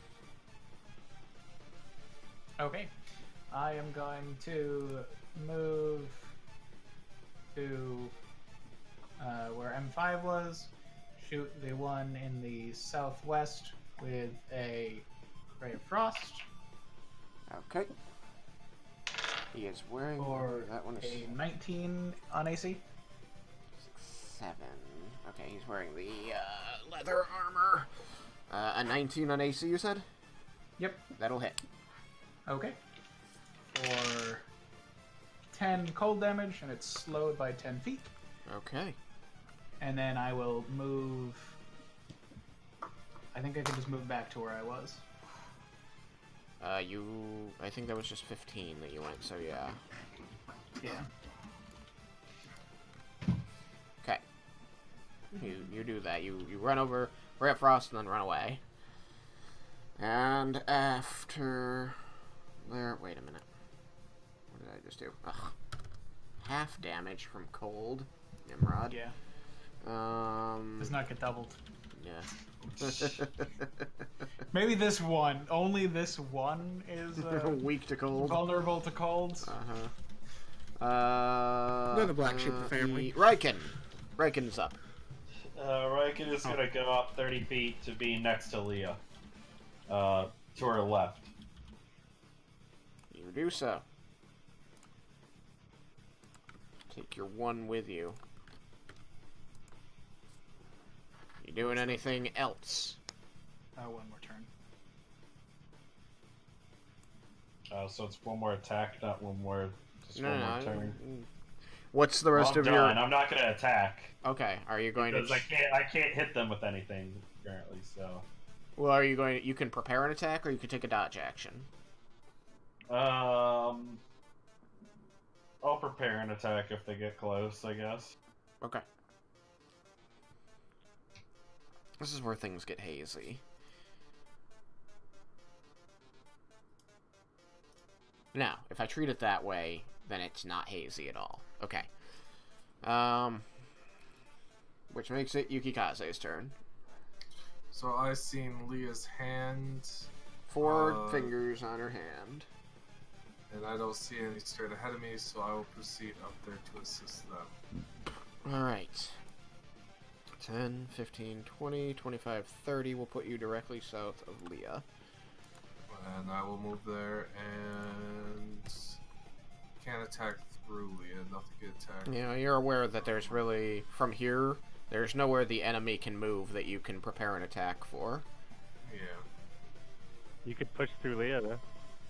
You could take a dash action and then you'd be able to push through Leah.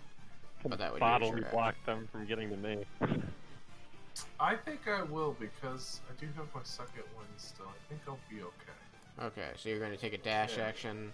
5, And go 10, through it. 15, 20, or 20. Do you want to be here, here, here? Where do you want to be? You got More 10, toward 15, 20. Vendar. Just south of Vendar, because I think that will give a good spot for like Raiken to move up. Okay. Your one is gone. We can't forget about Jebel either.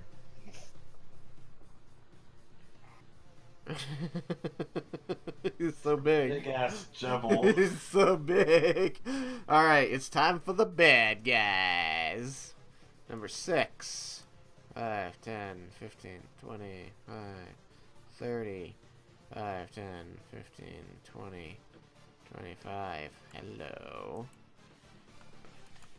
This guy. 7, 5, 10, 15, 20, 5, 10, 15, 20. Such an ass.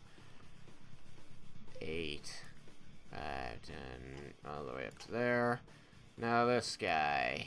5, 10, 15, 20, 5, 10, wait, 5, 10, 20, 25, 30, 5, 10, 15, 20, 25. How is that possible? 30. Oh, this one just stopped short, so this one also stopped short. That's right. So that one was able to get to there. Ha ha! But it doesn't do any good for anyone. So, get rid of this. Boom. Nobody had actions prepared other than Raiken to attack. And none of them got in range to attack. So they're done, which makes it Cyrus' turn. Assuming I don't see anything else coming from that aisle that Yukikaze and Raiken just vacated. I'll check my little map over here. So it can be all secret. Secret. Nope. I got a secret. Nothing else. Then I will move north to try and get line of sight on something and blast it. Blue stick. Blue stick. There they are. Blast them. Get them! Sorry, I'm just fixing a thing. No, don't do that. Excel, why? Alright, I did it. We're good. We're good. Okay. You're going to move, I don't know, here. It's like 20 feet. I mean, the wall. So 3/4 covered everything back there. You can hit this guy, or that guy. All right, I'm then gonna call I'll. him full cover. So you can hit these two, one of these two, whichever one's your favorite. All right. Which one is your favorite or least favorite? I'll hit the one in front of you, Kaze, then. Okay, you may target that one. That is 6. 21 to hit. 21 to hit will hit.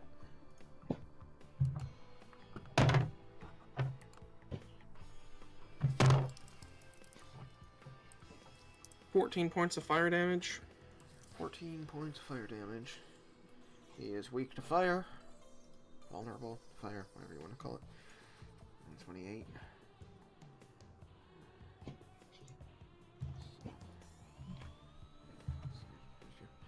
Okay, there we go. And Boom. that's my turn. Not sandied. Alright, after Cyrus brings us back to Leah. Leah! Yes. We're almost out of this fight. I'm gonna try to poison spray again. Okay. Poison spray. The guy right in Worked front of you. amazingly last time. Yeah. Okay, so he makes a Constitution saving throw. Yes. And he got a 19. God damn it. These guys have very good constitution, or you just rolling really good. Rolling stupid high on all their Constitution saves. Their bonus isn't that good. Okay, in that case, I'm gonna try and back up diagonally behind Raiken. Okay. And it rolls an attack of opportunity against you. Yes, it does. With a little dagger. Ooh, that's a 25 to hit. Yes, that hits. Okay, you will be taking. And Hellish Rebuke. Ooh, nasty. Spend the spell slot and deal your damage. You will be taking 7 non-magical stabby damage, piercing damage. Stabby damage. Stabby damage. Yes. It's the technical term. Cutty damage, stabby damage, and swishy damage. Okay. Yes.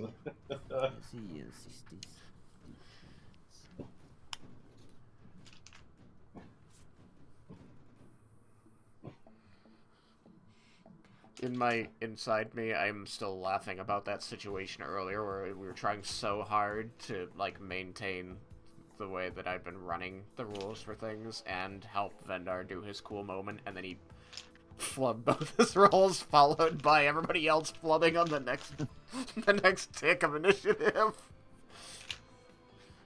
Yeah. It was just this is, what do you call it, Sam? A comedy of errors. It was great.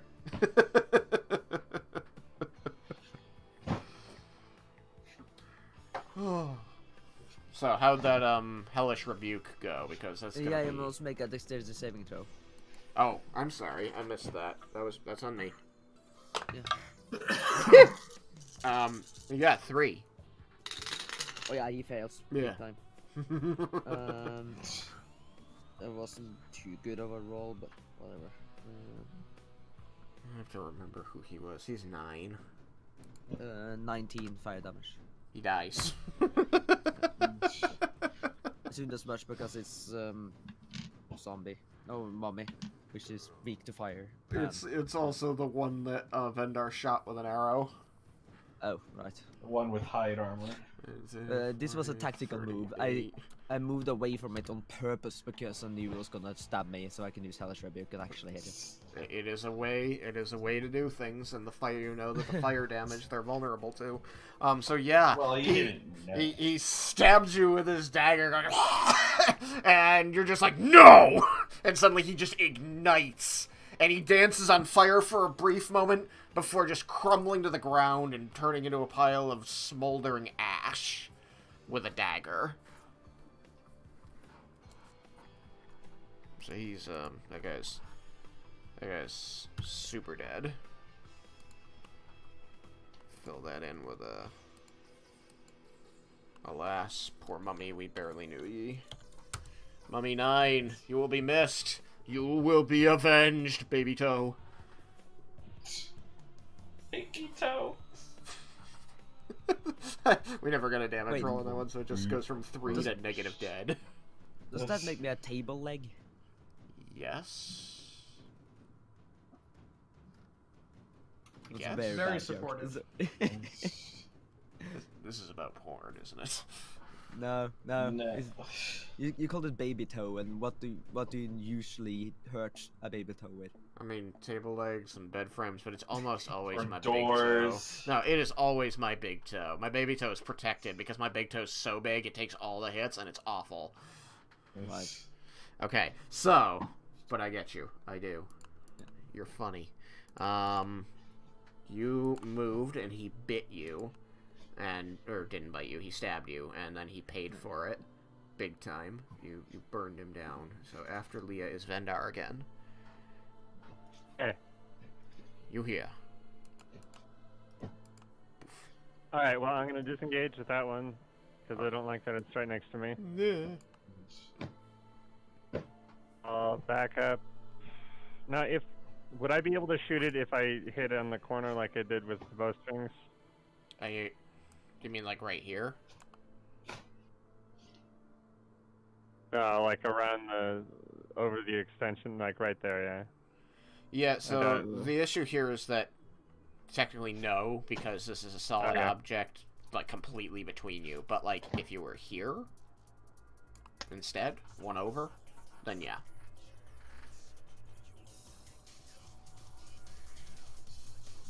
A roll hide from there? You use your bonus action to disengage. You're right. I'll shoot the one that's engaging with Yukikaze there. Okay. If you hit, you still get sneak attack because you have an ally adjacent. Yep. And what was it, armor type? Armor. That is number 6, which is plate. I won't use sharpshooter then. Okay. Still, sneak attack if you hit.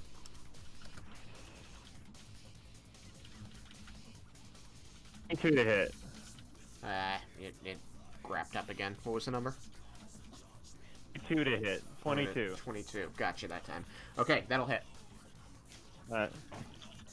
I don't know why it really doesn't like your numbers if you don't say something before them. It just is mean.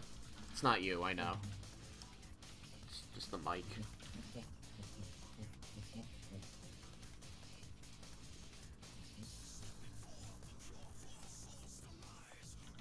So that's 22 magical piercing damage. 22 magical piercing damage. Thank you.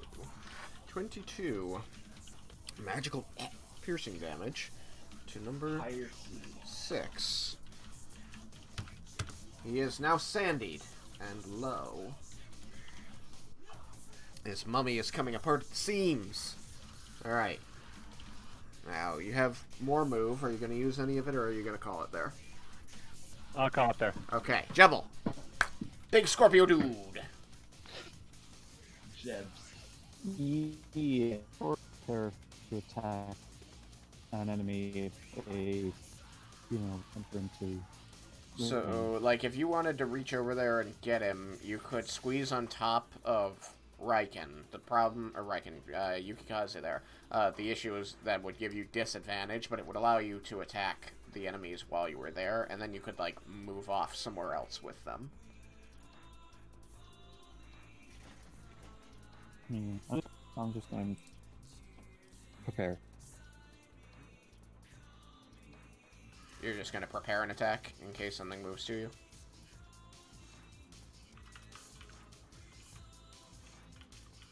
Yes? Jebel? Can you? No, you're breaking up again. It must be the time of night. Oh. But I think I heard you say you're gonna prepare to attack if something comes close, and that would be the end of your turn. Okay. I think that's correct, so I'm gonna move on.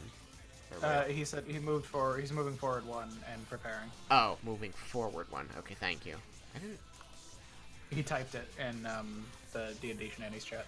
In the Shenanigans chat. Okay, that's why I didn't see it. Because I'm watching the other channel. That's why I said it, because Thank you. Thank you. Okay, so after Jebel moves up and prepares his action, that makes it Lair's turn. Okay. I will attack the one that's in front of Yukikaze. Yukikaze. That's number 6. Plate armor. It's unfortunate. I get a 17. That is unfortunate. You miss. Yep. You and your little ice poker beam. Oh, yeah. Okay.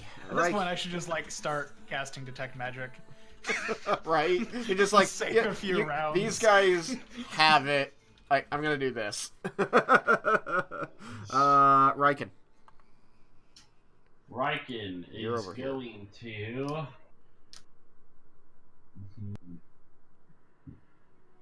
Just charge in there and beat the nuts out of everybody.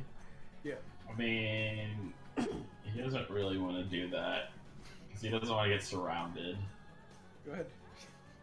Go ahead. Raiken will move up to Yukikaze's spot. Or not, well, next to Yukikaze, to the south. He's gonna push Yukikaze out of the way. Like, my turn now! Move over, big Dragonborn. It's time for the medium Dragonborn. And... We want to attack 6. He's been beat up pretty good. Yeah. I mean, except for, Lair, because Lair sucked. Lover, not a fighter. You're a suck. 19. 19 will hit his AC. Haha! 11. Non-magical silver slashing damage. Nice. Alright. We're down really low now. What have you got for me, buddy? You gonna finish it? A 20 non-natural. Alright, you hit. And 9 non-magical silver slashing. You exactly kill him. The day is mine! Indeed it is. You have not +6, just regular 6. You've created the You start smudge. swinging that mummy at things, and it's a +6 weapon until it deteriorates because it's a corpse. That would be amazing and terrifying all at once. And Alright. Raiken is done. Raiken is we're done. armed. Well done, Dad. He will not have done this without you. Raiken thumbs up Leah.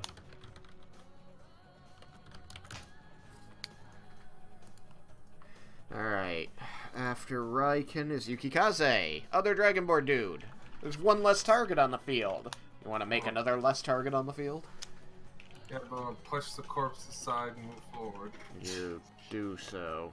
You bend down and roll it to the side. You roll your Dragonborn brethren and his special fancy tribal armor right out of the way like he's just a pile of garbage. Well, it's like expecting punt him into the enemy, so lays him down.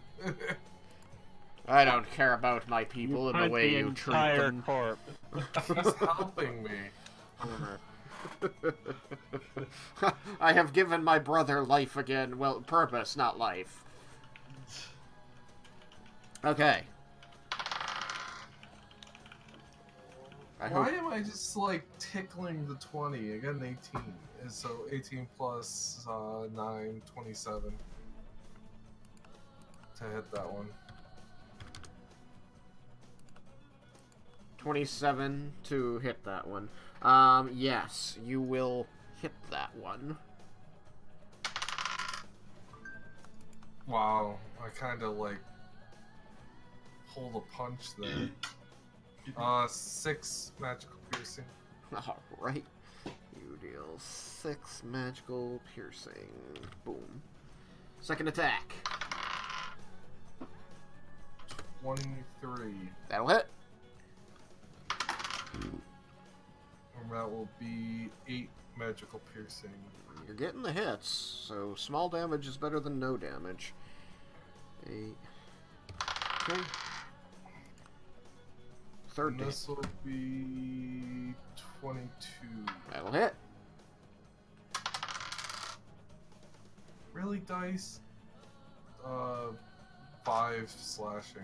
Non-magical slashing. Alright. Still, small is better than none. And, you know, these last couple sessions have been kind to you for the to-hit rolls, at least. You're hitting much more consistently. After Yukikaze, assuming you don't want to move anywhere, which it's not really safe to, so I guess you won't. Nope. It's the bad guys. So, without further ado, 7 is no longer slowed. That's correct. So he's gonna They charge. also would have been able to make it anyway, even if they had been slowed. It's true. He's going to attack the Raiken for a 25 to hit. It hits.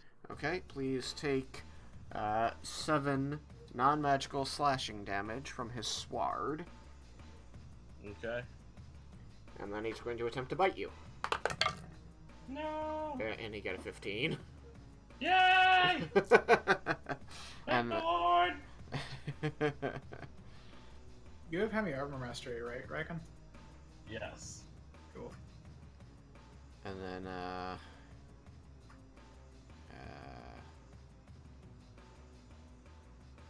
that'll just unnecessarily prolong things. I'm making an executive decision here.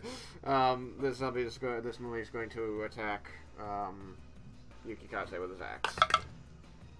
And miss. And then he's going to try to bite him. And get the same number again. Missing. Executive decision. Okay, so they sucked. Cyrus.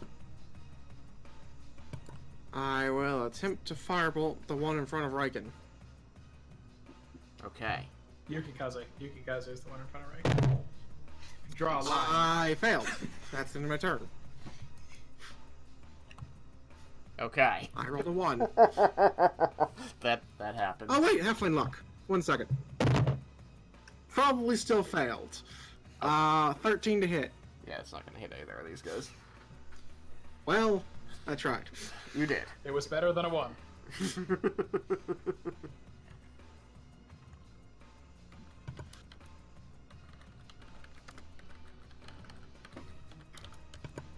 So yeah, definitely the end of my turn now, because I missed.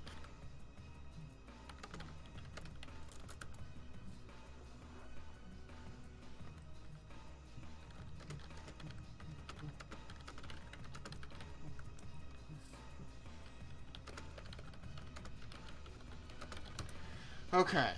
After Cyrus brings us back to Leah, if I recall correctly. Yep. Leah. Yes. Hi, Leah. It's your turn. Leah. Yeah, no? I'm just messing with you. Yeah. You're doing a good job at that. I'm going to fight the one at the corner in front of Raiken. Should have line of sight of that. Okay. Fire away! And fish blast. Oh, there's a crit. Here comes Yay. another snake eye. Snake eyes, snake eyes, snake. Oh, it's a little better. It's a 9. That's significantly Still better. no higher than a 10 with Yeah. using 2 dice. Yeah. It is still lower than average. Yeah. I Oh, never 2d10. rolled higher than than a 10 with 2 dice using Eldritch Blast. That's actually never happened. Alright, second blast. Yeah, second blast. 19. That'll hit. Okay. 9. Another 9. Yeah, but this was with 1 die. Okay. Good job. Still 18 damage. Nothing to cry about. Yeah, Still 18 damage. Alright, so Vandar is next. Vandar. Better than Snake Eyes. Yeah. Alright. Almost there, Raiken. That's okay, I'm fine. Which of the two is more hurt? Which of the two is more hurt? They're really close. They're within a couple points of each other. Are they both pretty hurt? No. Or they're both not very hurt. They're both not very hurt. Neither of them are sandy. Right. Neither of them is Alright, sandy. well, I'll roll hide. Okay. 7 to hide. Okay. 27 to hide. And I'll take a shot at the one in front of Raiken. What's the armor on that one? The one in front of Raiken is 7. Really crap. It's leather. God, couldn't words. Leather armor. Alright, and I'll use the sharpshooter then. Okay.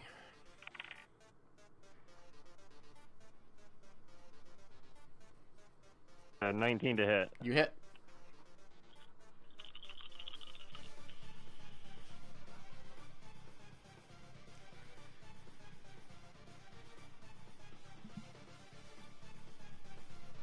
That's 38 magical piercing damage, 38. Okay.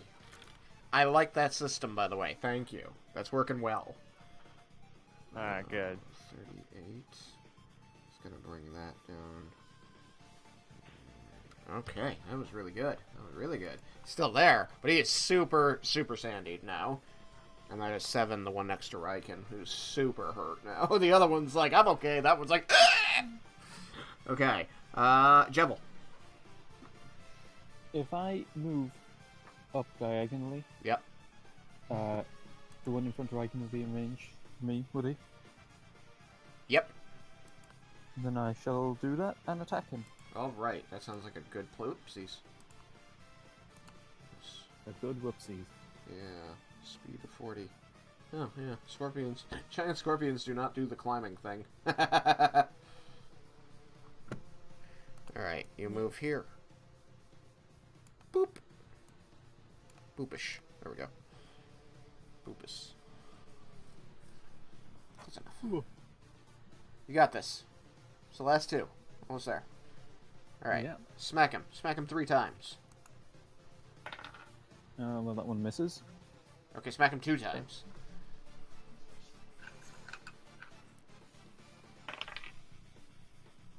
That's what, a 13?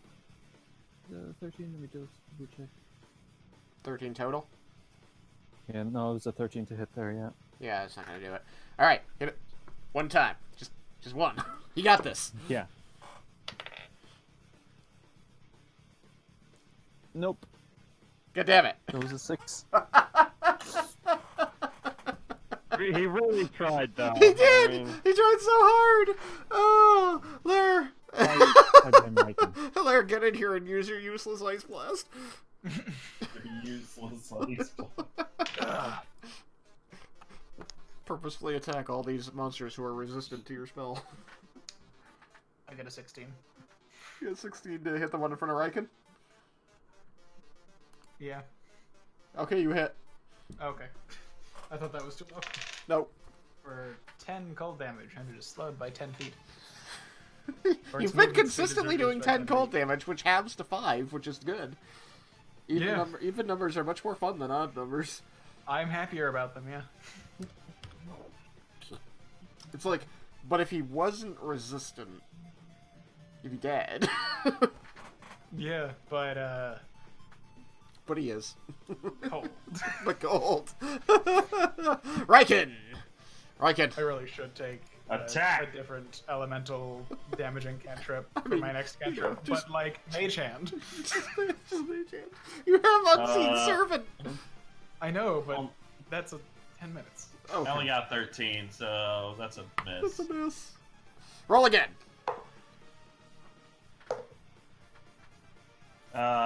This time I got a 26. That's gonna hit. Come on, you got the good And music. I maximized for 11 non-magical silver slashing damage. Okay, you super kill him. Yay! There's only one guy left. One guy left. One guy left. One guy left. And then, the Raiken's just gonna move The to, Raiken. right below him. Right below the other mummy. Oof. that's Okay, he's surrounded. You're not going anywhere, buddy. Okay. Nice. After the Raiken is Yukikaze. Well, I don't have to go far. It's true. I mean, he's right there. Eggs and milk, man. Milk and bread. Milk and bread. Gotta get the bread and milk. Gotta get the bread and milk. That French toast. Milk. 22 to hit. 22 is gonna hit. 7 magical piercing damage. 7 magical piercing damage. Oh, that probably won't hit. 17. Ooh, just too low. And this one is 24. It'll hit. Seriously, who died and made you god of hitting everything? And that will be 10 slashing, non-magical slashing. Alright. Apparently these zombies died and I don't know. It's sandied. Maybe because I'm not like Leroy Jenkins the whole time, just running in there. Yeah, maybe. Hey, I Leroy Jenkins the hell out of that, and I did well. Only took some damage. Yeah. Alright. Bad guys. Yukikaze. That's gonna miss.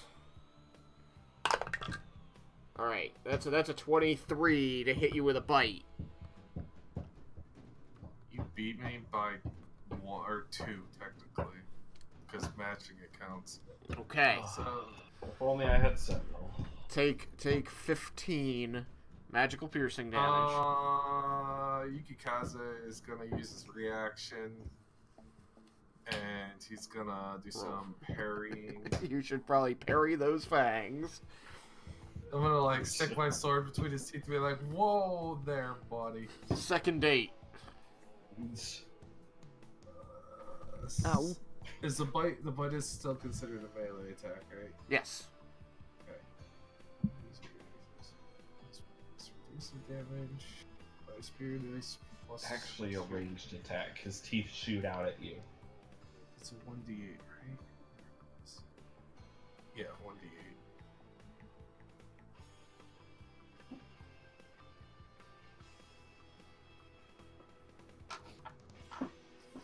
Alright, where is d8? Oh, I reduced it by 4. Okay. Was that enough to keep you standing? Oh yeah, but Okay. I'm trying to reduce damage here because I don't. We gotta like farther to go. Yes, stretch these HP as far as they'll go. Okay, so you take that damage minus that damage, and then roll a Constitution saving throw, Luckily, I have decent constitution. and you get a +3 from Raiken. You're welcome. Yukikaze, you guys will notice, is bloodied though. You will have noticed that Raiken's been bloodied the whole. Suck it up. He went into it bloody. Suck it up, man.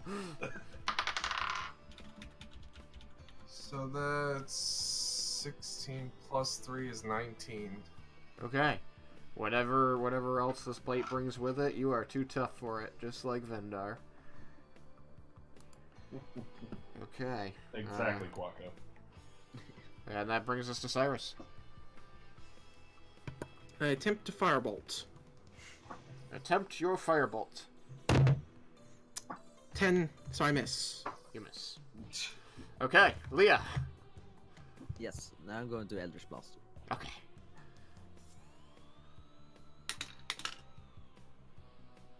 That's 14. Too low. Yep. Next one. Lower, so I didn't hit.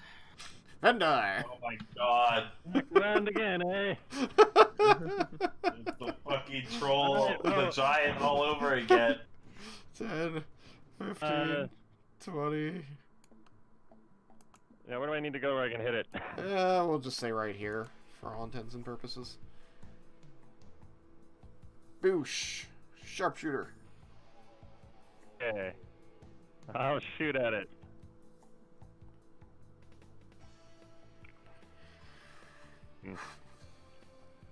Fingers crossed. Hit 19. 19 to hit? Yeah. Alright. That will hit.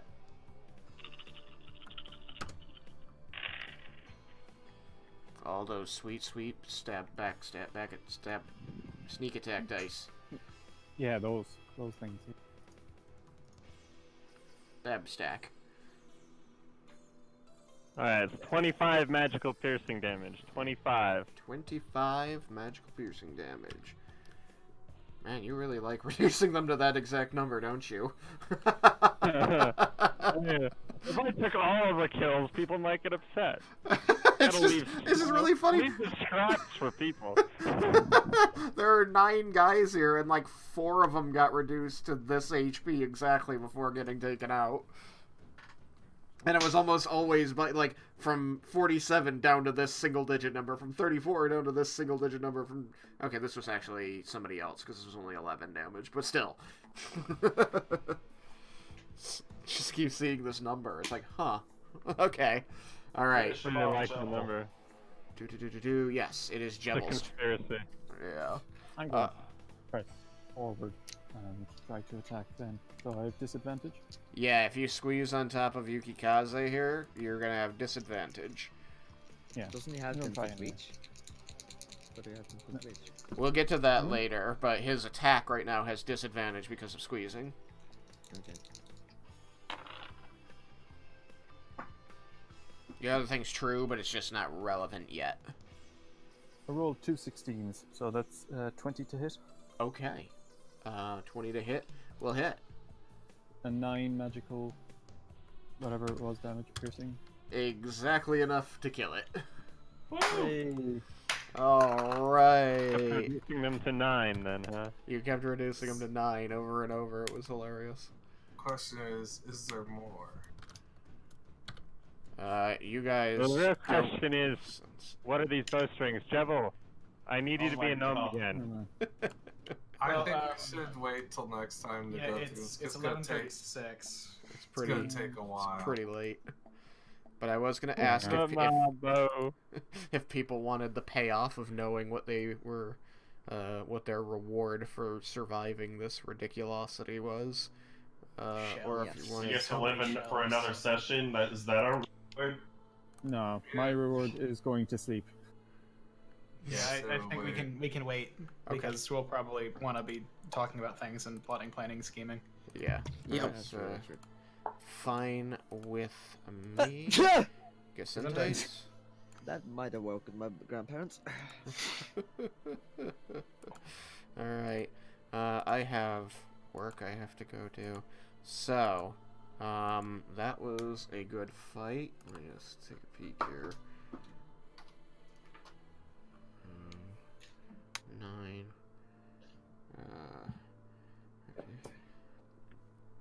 Everybody take 550 experience.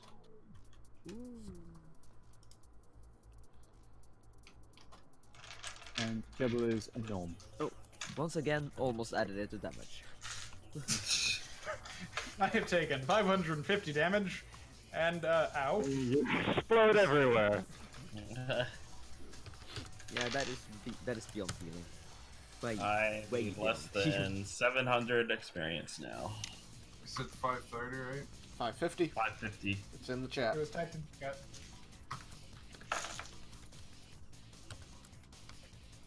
I'm like 20,100. No, 20,082. No, 88. Yeah, 20,088. Oh wait. Means you just leveled. From level 11.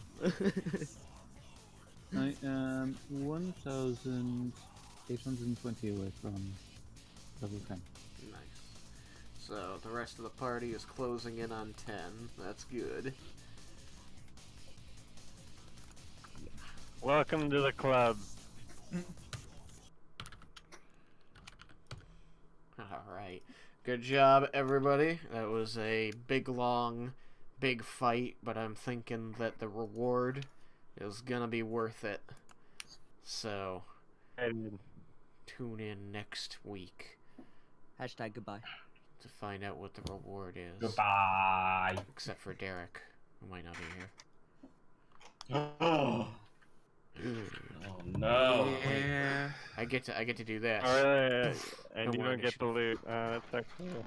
No loot for Cyrus. You have to be here. Definitely That is gonna nobody's suck. saving any for him. That is gonna suck. You can beg like Rowan did. Wow. Such good family friends. Yeah. Yeah. Okay, I have to go. Night. Good night. Good night. Good night, stream.